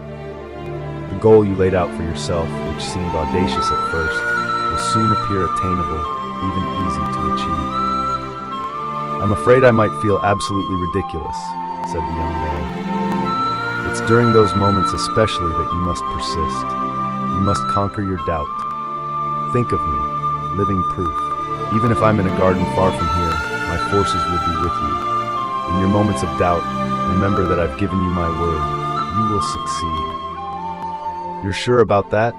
asked the young man, still not totally convinced. "Why would I have any doubts about it? You'll become an instant millionaire like I did. It's only a matter of time before you become a millionaire in reality. You will soon be one in your mind, and that's what is most important. Even without a penny to my name. Keep repeating the formula.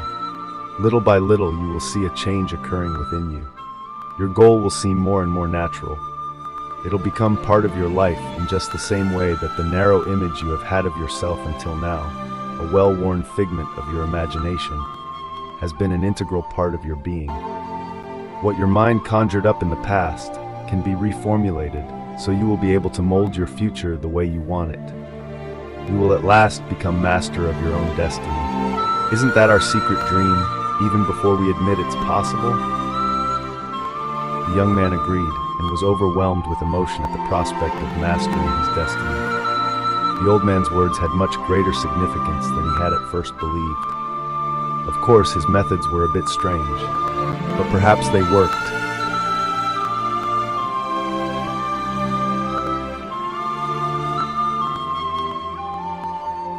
Chapter 12, in which the young man learns about happiness in life.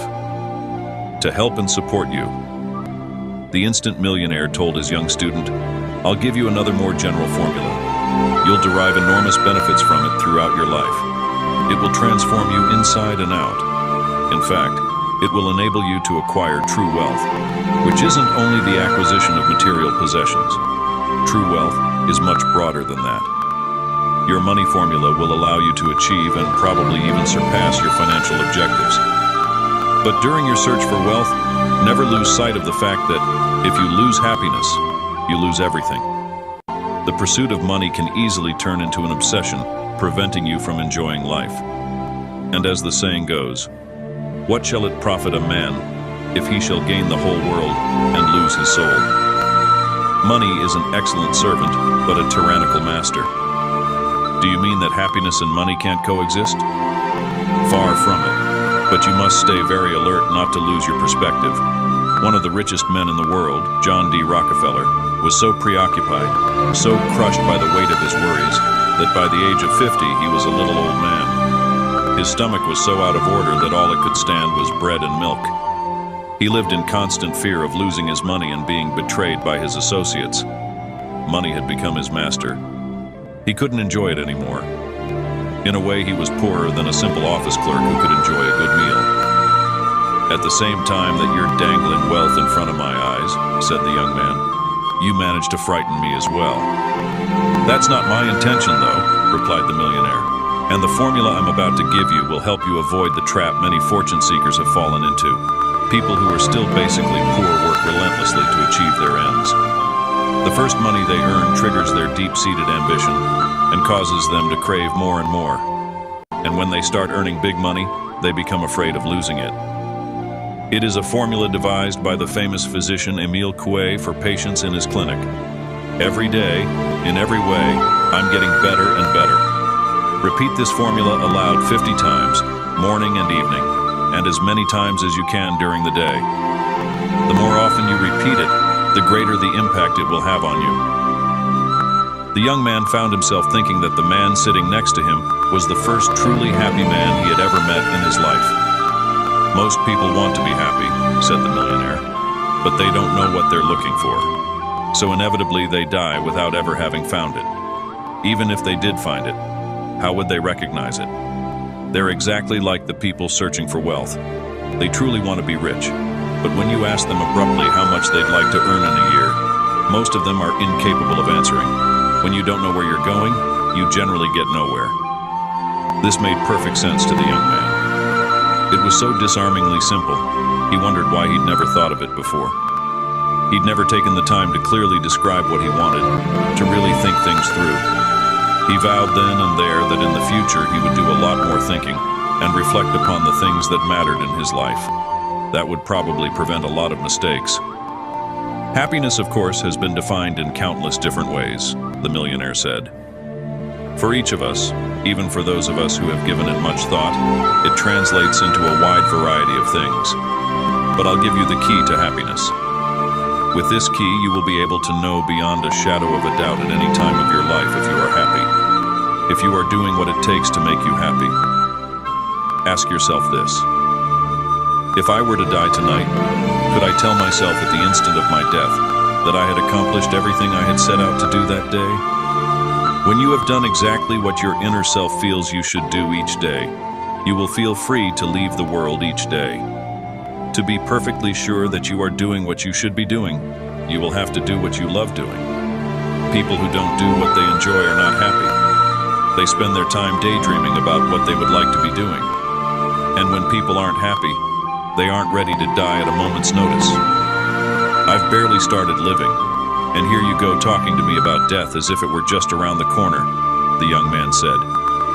I admit this philosophy may seem morbid at first, and yet it's a philosophy of life, 100%. Those who never do what they really enjoy doing, who have given up their dreams, so to speak, belong to the living dead. To really understand what I mean, ask yourself that question and answer it with total sincerity. If you lie, you'll only be lying to yourself, and you become the loser in this game. If you knew you were going to die tomorrow, wouldn't you change your plans for today?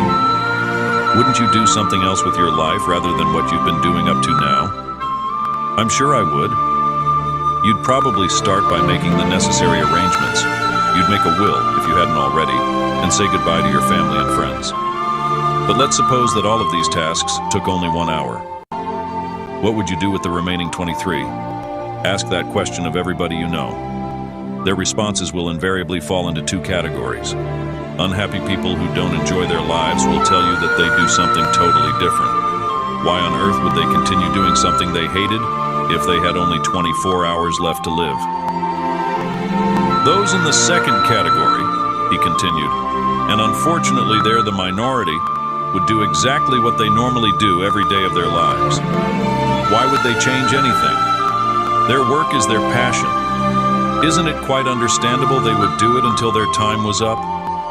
Bach belonged to this category. On his deathbed, he was correcting his last piece of music. But you don't have to be a genius to want to work until the end. Each of us in our own way and in our own occupation can become a genius, even if unrecognized as such by society. To be a genius simply means to do what you enjoy doing. That is the true genius of life. Mediocrity is never daring to do what you love, for fear of what others will say or for fear of losing your security.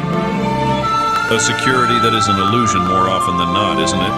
Asked the young man. That's right.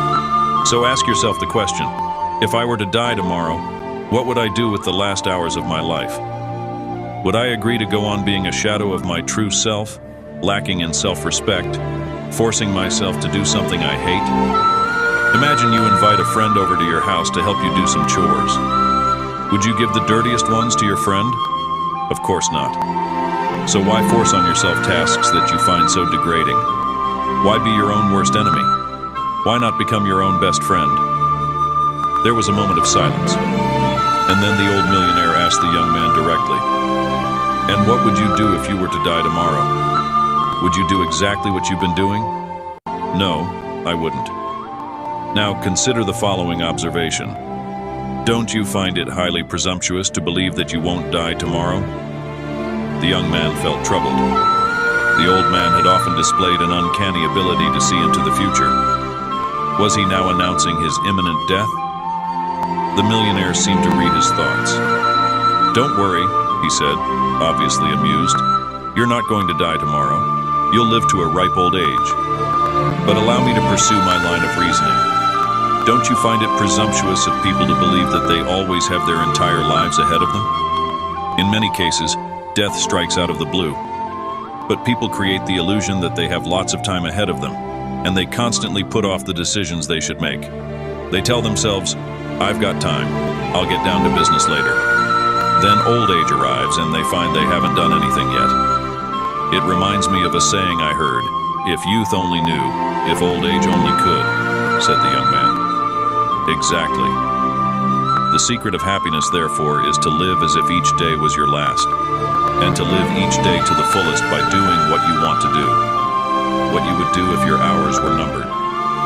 Because realistically, they are. We always seem to realize this when there's very little time left. Then it's too late. So you must be courageous enough to act immediately. Live with this thought in mind. I refuse to die without having had the courage to do what I wanted to do. I don't want to die with the appalling thought that society tricked me, that it got the better of me and annihilated my dreams. You must not die with the dreadful feeling that your fears were greater than your dreams and that you never discovered what you really enjoy. You must know how to dare. I totally agree, said the young man. But what happens if I'm not absolutely sure that I don't really like what I'm doing? I don't know of any occupation that's completely free of hassles. You're absolutely right. Even a profession that fires us up has its negative aspects. But to find out whether your job really pleases you, ask yourself this question.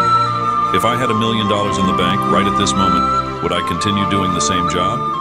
Obviously, if your answer is no, you don't like it enough. Tell me, how many people would continue in the same occupation if they suddenly became millionaires? They are few and far between. And those who would answer yes to this question are generally already millionaires. Most of the millionaires I know refuse to retire. They go on working very late in life. I'd even go so far as to say that all millionaires, at least all self-made millionaires, made their fortunes precisely because they loved their work. My reasoning has just come full circle, the millionaire said. To become a millionaire, you must enjoy your occupation. Those who stay in a job they hate are doubly penalized. Not only do they despise their work, but worse yet, it doesn't even make them wealthy. In fact, most people spend their lives in this strange paradox. Why? Because they are unaware of the genuine laws of success, and because of fear.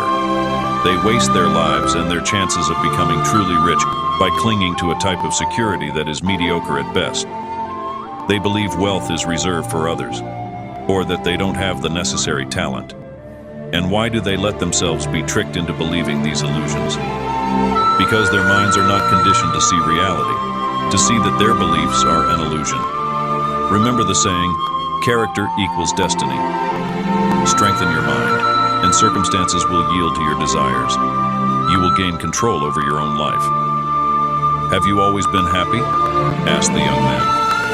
No, not at all. There were times when I was absolutely miserable. The thought of committing suicide even crossed my mind. But then I too met an eccentric old millionaire who taught me almost everything I'm telling you today. At first I was pretty skeptical. I couldn't believe this theory could apply in my case, even though he was living proof that it worked. But since I had tried all sorts of things and was still unsuccessful, and since I had nothing to lose, I was willing to give it a try. I was 30, and I felt I was wasting my life. It seemed as if things were slipping through my fingers. I'm sure that today you don't regret having taken the advice. He often said I could become the master of my life and control all the events taking place in it. But I never believed him. It seemed like science fiction. Then, one day, after hearing him repeat the same song over and over again, I told myself that maybe he was right. Maybe life was not what I'd always thought it was. A series of more or less unpredictable and uncontrollable events in which luck or fate ruled. Maybe it was possible that we could control our destinies if we mastered our minds. Soon I was beginning to think like that. In other words, a revolution was taking place in my mind. It happened only after I'd spent quite some time repeating to myself, every day, in every way, I'm getting better and better. My mentor also taught me another formula, which in my opinion is even more powerful, at least as far as my own experience goes, and I highly recommend it to you. It's slightly religious in nature, which puts some people off. But that's a pity, since it has an invaluable effect on the mind. Repeating this formula has calmed me down when I felt anxious or nervous, and has brought me answers when I seriously needed them. Tranquility is the greatest manifestation of power. Be still, and know that I am God. Repeat it every day as often as you can. It will bring you that feeling of serenity so necessary for getting through life's upheavals.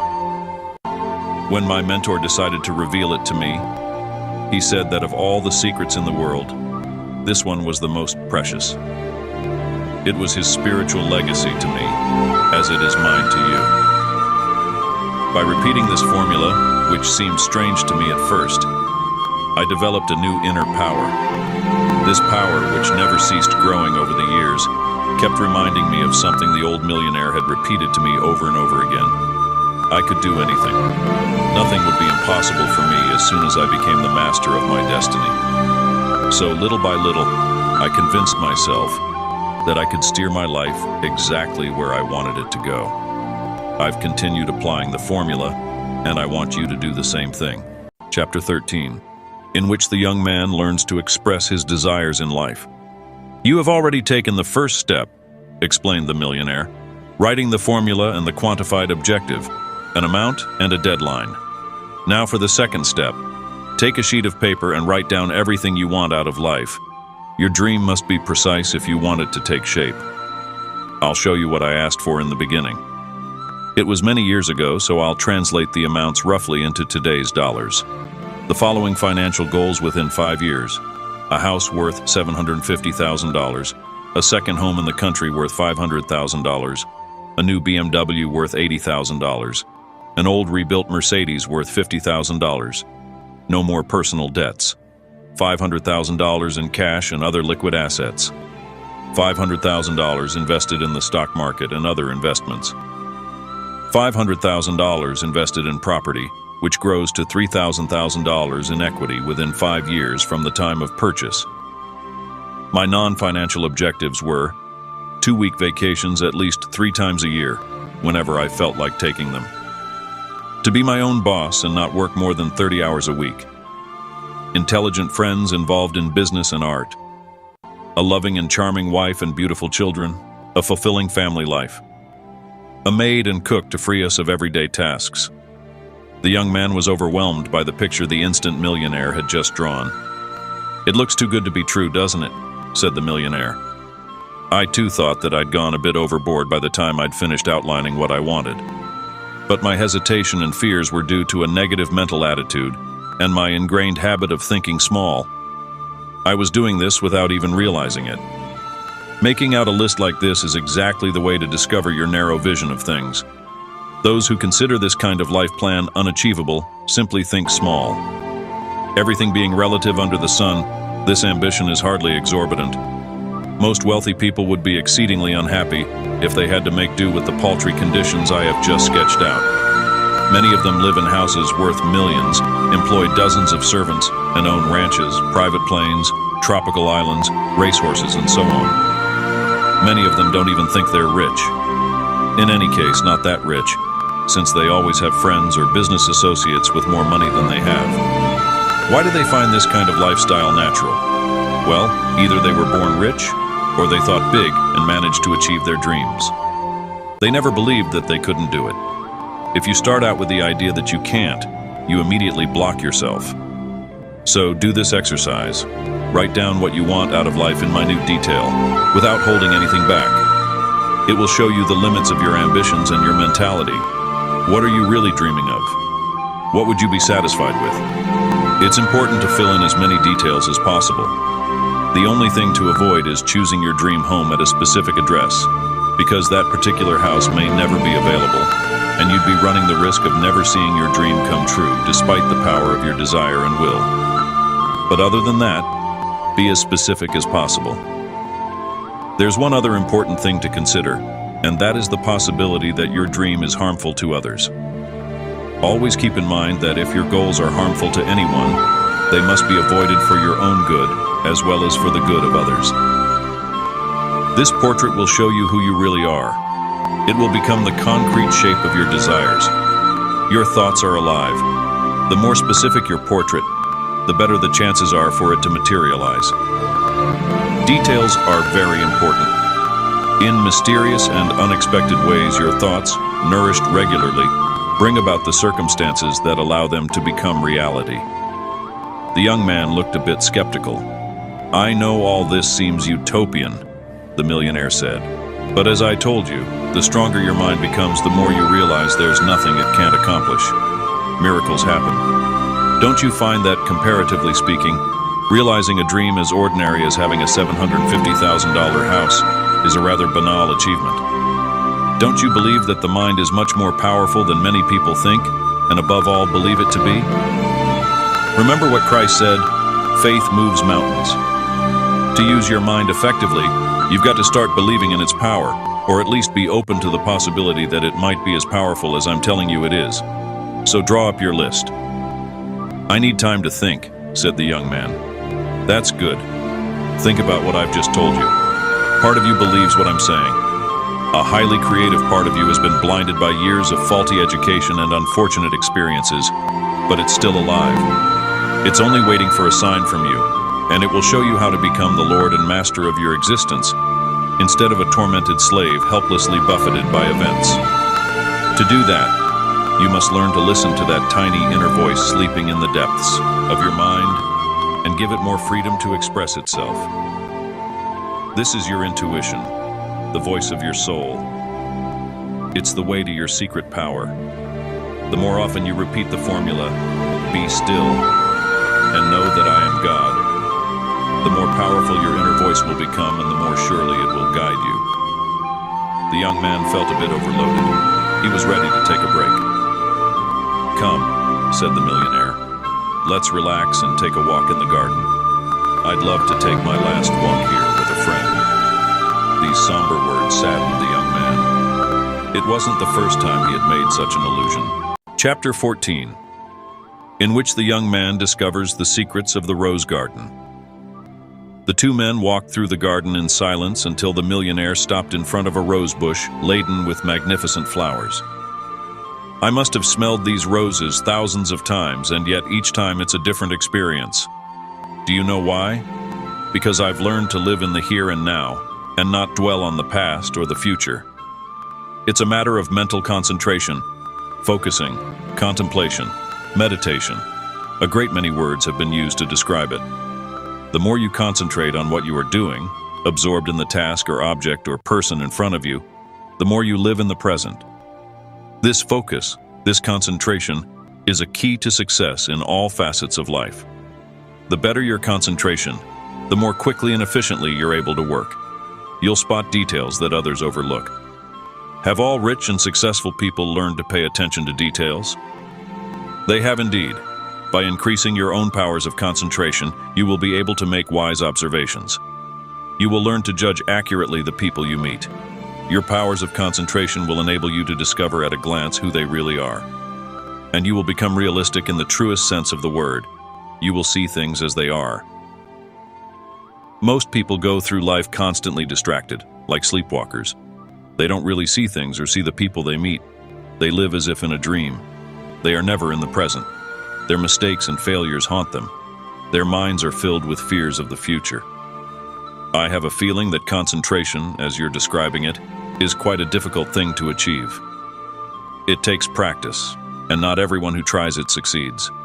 But when your mind reaches a proper level of concentration, your ability to solve problems becomes formidable. You can leap over problems most people dwell on. Instead of wasting your nervous energy biting your nails over your worries, you apply yourself to resolving them. Being over-anxious never solved anything. It simply provoked many a stomach ulcer and heart attack. As you develop your forces of concentration, the image you have of yourself will change. Each human being is an enigma. Unfortunately, many of us are enigmas not only to others, but to ourselves as well. This comes from a lack of concentration. The young man was listening intently. Given concentration, you will understand why you've been placed where you are in the world, in this exact spot. This will appear clearer and clearer to you, more and more obvious. Your mind will be penetrated by very calming, reassuring thoughts, and you'll find yourself realizing, as if waking up after a long, deep sleep, "Ah, that's who I am. That's why I'm here at this moment. That's why I'm with this person. That's why I'm doing what I'm doing." You'll experience what could be called a feeling of destiny. You'll understand your destiny. And a feeling of acceptance will come into play. That doesn't mean you resign yourself to fate. It means you will see with clear-sighted vision the position you're in right now. You'll accept it, and you'll recognize it as your personal starting point. This will guide your career and allow you to take the reins of your destiny firmly in your hands. The millionaire took a moment to bend down and inhale the perfume of the rose. The rose is a symbol of life. The thorns represent the road of experience, the trials and tribulations each one of us must undergo to understand the true beauty of existence. He pulled a pair of pruning shears out of his pocket, snipped a rose, and offered it to his young companion. "Keep this rose with you," he said. "It will act as a talisman and bring you good luck. Lady Luck exists. Trust in her. Caress her with your thoughts. Ask her for what you want and she will respond." All successful people believe in luck, in one form or another. With this simple rose, you are an initiate. You belong to the order of the rose. Each time you feel the need, find this rose. It will give you strength. And each time you have doubts about yourself, each time life seems too difficult to bear, come back to this symbolic rose and remember what it represents. Each ordeal, each problem, each mistake will one day be transformed into a magnificent petal. Each day, set aside some time to concentrate on the heart of the rose. Repeat calmly to yourself, "Be still, and know that I am God." Contemplate the rose for longer and longer periods of time while repeating this. When you are able to do it for 20 minutes, your concentration will be much improved. When your heart becomes like the rose, your life will be transformed. The young man breathed in the delicate scent of the rose. Let me repeat what I have said so you are sure to remember. When your mind has become strong and self-assured through concentration exercises, you will come to realize that life's problems no longer have any hold over you. You will understand that things are only as important as the mind believes them to be. A problem is a problem only if you make it a problem. The stronger your mind is, the more insignificant your problems appear. This is the source of inner peace. So concentrate. This is one of the greatest keys to success. All of life is an exercise in strengthening the mind. The soul is immortal. We pass from life to life, and the mind slowly discovers itself and develops. This apprenticeship is generally a long one, and people who have no more than modest success in reaching their goals have yet to achieve high levels of concentration. Perhaps not all successful people have made it a point to practice specific concentration exercises. But over the course of many lives on Earth, they have achieved a level of concentration that allowed them to succeed more easily than others. When your mind reaches its highest level of concentration, you will enter that extraordinary state where dreams and reality coincide. The millionaire and the young man began walking back to the house. The sky became dark and cloudy, casting shadows over the mansion. When they entered the dining room, the old man lit a candelabra. Then he went to the window, pulled the curtain back, and glanced up toward the sky. Always remember that at a certain height there are no clouds. If there are clouds in your life, it's because your soul hasn't soared high enough. Many people make the mistake of fighting against their problems. What you must do is raise yourself above those problems once and for all. The heart of the rose will lead you above the clouds where the sky is forever clear. Don't waste your time chasing the clouds. They will unceasingly reappear. The millionaire and the young man sat down at the dinner table. The butler arrived, bringing bread and wine. "I've been wondering about something for quite a while," said the young man. "I do think everything you've been saying is true, and I now believe that if I apply the formulas you've given me, I can become a millionaire quickly and even attain peace of mind. But I still wonder about the field in which I'll be able to make a fortune." His concern apparently amused the millionaire. "You must put your trust in life and in the power of your mind," he said. "Don't worry. First set your goal, then ask your deep unconscious to steer you toward the path that will lead to riches. Start by asking, then wait. The answer won't be long in coming." The young man was disappointed. He wanted something a little more specific. The millionaire winced in sympathy and quickly added, "You must find work that is satisfying to your heart. Think about it. All the elements of the occupation that will please you are already within you. You simply don't recognize them because you aren't yet in tune with your true nature. As you continue to concentrate, to meditate more and more, you will connect with your true essence, and every answer you need will be revealed to you. And best of all, you will discover what most people desperately seek all their lives and never find: the mysterious purpose of your existence on Earth. And you will understand it not only with your head but with your heart as well. You have everything to gain from concentrating on the heart of the rose. There you will find the be-all and end-all of your existence. In time you will realize this." He stopped for a moment and took a tiny sip of wine, delicately savoring it. His eyes were closed in a kind of religious reverence. "I know I would like to start a business of some kind," said the young man. "But where would I get the money to start? I haven't got a dime." "How much would you need?" "I don't know. At least $25,000. That's how much you needed to start. You should be able to find it. Look around a little. What possibilities can you think of?" "I can't think of any. I don't know of any bank that would give me a loan. I have no collateral.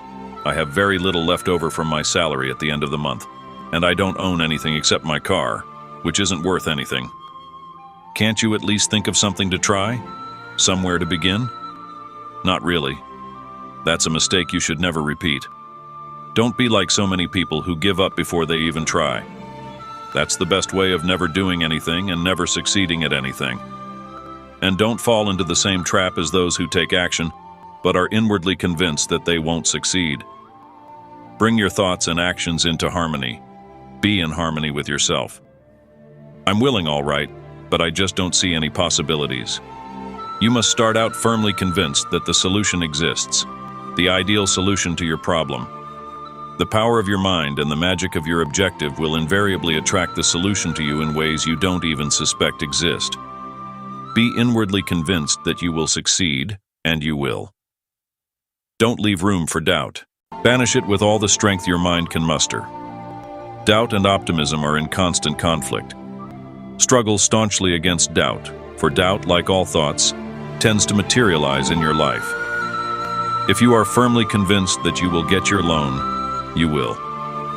In your present circumstances, what would you do to reach your goal? That is, to get a loan. I don't really know. If you only had a short time, let's say an hour, to get $25,000 to set up your own business, what would you do? I have no idea. Standing before you is a millionaire who has just encouraged you, given you the secrets of his success, and you don't know what to do? Not one thing comes to mind to get this money? It suddenly dawned on the young man. Perhaps all he needed to do was ask the millionaire for the money. He hesitated a moment, then took a deep breath. Would you lend me the $25,000 I need? There you go. Now, wasn't that easy? All you had to do was ask. People seldom dare to ask. You must dare to make a request. The millionaire pulled out the $25,000 he kept as pocket money. He cast a nostalgic glance at the thick pile of cash and then handed it over to the young man, who accepted it, tremulous with emotion. He had never held such a vast sum of money in his life. There's absolutely no reason why acquiring money in the future should be any more difficult for you than it has been for me, said the old man. It's unfortunate that it's so commonly believed that money is hard to come by, and that you have to work hard to get it. In fact, the value of work is to strengthen the fiber of your mind. When you have earned a lot of money, and I assure you it won't be long in coming if you apply the secrets I've taught you, you will realize that what counts is your mental attitude, the power of your desire, and being able to channel that power by means of a specific monetary objective. Don't forget that outside circumstances always end up reflecting the state of your mind and the nature of your innermost convictions. The young man was so overcome with joy at having $25,000 in his hands that he wasn't fully listening to the millionaire's words of advice. Remember, young man, when you need money, if you are positive you can get it easily and quickly, you will. And as soon as doubt begins to invade your mind, think back to the $25,000 you've just obtained. All you need to do is ask. If you are convinced that you will get what you ask for at the very moment you ask, if you act as if it is already yours, you will get it. When you do have doubts, apply some self-suggestion. Turn your words into commands. When your mind has become powerful enough, each suggestion will become a royal decree. Your words and reality will become one. And the time it takes for your commands to materialize will become briefer and briefer, and finally, instantaneous. And you must never forget to consider the good of others at all times, so that the power of your words doesn't turn against you. He paused again. This money, he went on, pointing to the thick wad of bills. Well, I'm not lending it to you. He hesitated a second, and seemed amused by the young man's startled reaction. I'm not lending it to you. I'm giving it to you. By my doing so, everything will have come full circle. It was given to me by my mentor to start me out in business. Don't use it for any other reason. And don't imitate the man in the Bible who buried his coins instead of letting them work for him. Don't let fear be your guide. Fear is your worst enemy, the brother of doubt, and you must conquer it. Be fearless and bold. Anyone who, under the pretext of caution or rationality, buries the money he has received is not worthy of it, and it's highly unlikely that he will get more. Money must flow freely to be able to multiply. The money I'm giving you is, however, at heart a loan, the millionaire continued. One day you, in turn, must give it to someone else. Many years from now, you will meet someone in the same situation you are in now. You'll recognize him intuitively. You must give him the equivalent of what this amount represents today. Then he too may start out with a substantial amount. Make sure that by then it represents an insignificant amount to you, pocket money and no more. The young man was filled with gratitude. He agreed to the terms and thanked the old man warmly. There's one more thing you must know. As he said this, it began to pour. The millionaire watched the rain with a somber expression. All the signs are coming to pass, he muttered to himself. Then he addressed the young man again. As I said, there's one more thing you need to know. The secrets I have passed on to you are effective for reaching all of the goals you will set for yourself. The reason I amassed such a colossal fortune is not that money interested me so much. It was a way to show men and women of little faith the power of the mind. Our greatest possession is freedom, and wealth can give you freedom. It'll be good for you to know this freedom. With it, you will see many an illusion vanish. You'll also understand that true freedom is found in detachment. Only he who leaves with empty hands will be able to tend the eternal roses. Achieving this freedom was the goal of my entire existence. Despite what others thought, I have never been anything other than a humble gardener. "Why have you told me all these things?" the young man asked. "Why have you given me this money? You certainly didn't owe me anything. It could easily have been somebody else who came to see you. But that's just it. No one else came. Your desire led you to me. This is what happens in life.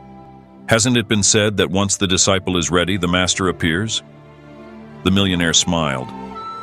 His somber and distant expression disappeared. He looked at the young man affectionately. The soul is eternal, and each soul travels from one life to another, surrounded by companions, each helping another to fulfill his destiny. The encounters we have during our lifetime are never the result of coincidence. The millionaire approached him regally. His face almost seemed to glow with a light of its own.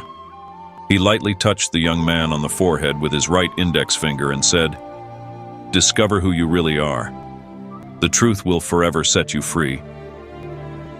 Outside, the storm subsided as quickly as it had begun, and the sun burst forth brightly again. The old man picked up the candelabra and carried it away without saying another word. The young man found himself alone, his head teeming with thoughts, holding the money the millionaire had given him. Chapter 15, in which the young man and the old embark on different journeys. The young man was not alone for long. The butler appeared, holding an envelope. He handed it to the young man and said, "My master entrusted me with the task of giving this to you. He said you should read it in the privacy of your room. You may spend another day here, then you must go. These are my master's wishes." The young man thanked him and went immediately to his room. This time, however, he took the precaution of leaving the door slightly open. The envelope was sealed with red wax in the shape of a rose. The young man sat on the edge of the bed and carefully broke the seal. A delicate scent of roses wafted from it. He pulled out the Instant Millionaire's will. This extraordinary testament was handwritten in ample, majestic letters that seemed to breathe as if imbued with their own life. A beautifully handwritten letter accompanied it, written in black ink. "These are my last requests," he read. "I am leaving you all the books in my library. Some people believe that books are utterly worthless. They believe that they themselves are reinventing the world. And since they have not benefited from the knowledge found in books, they unfortunately repeat the mistakes made by their forefathers. In this way, they waste a lot of time and a lot of money. On the other hand, don't fall into the trap of trusting implicitly in what books contain, letting those who came before you do your thinking for you. Retain only what outlasts the passage of time.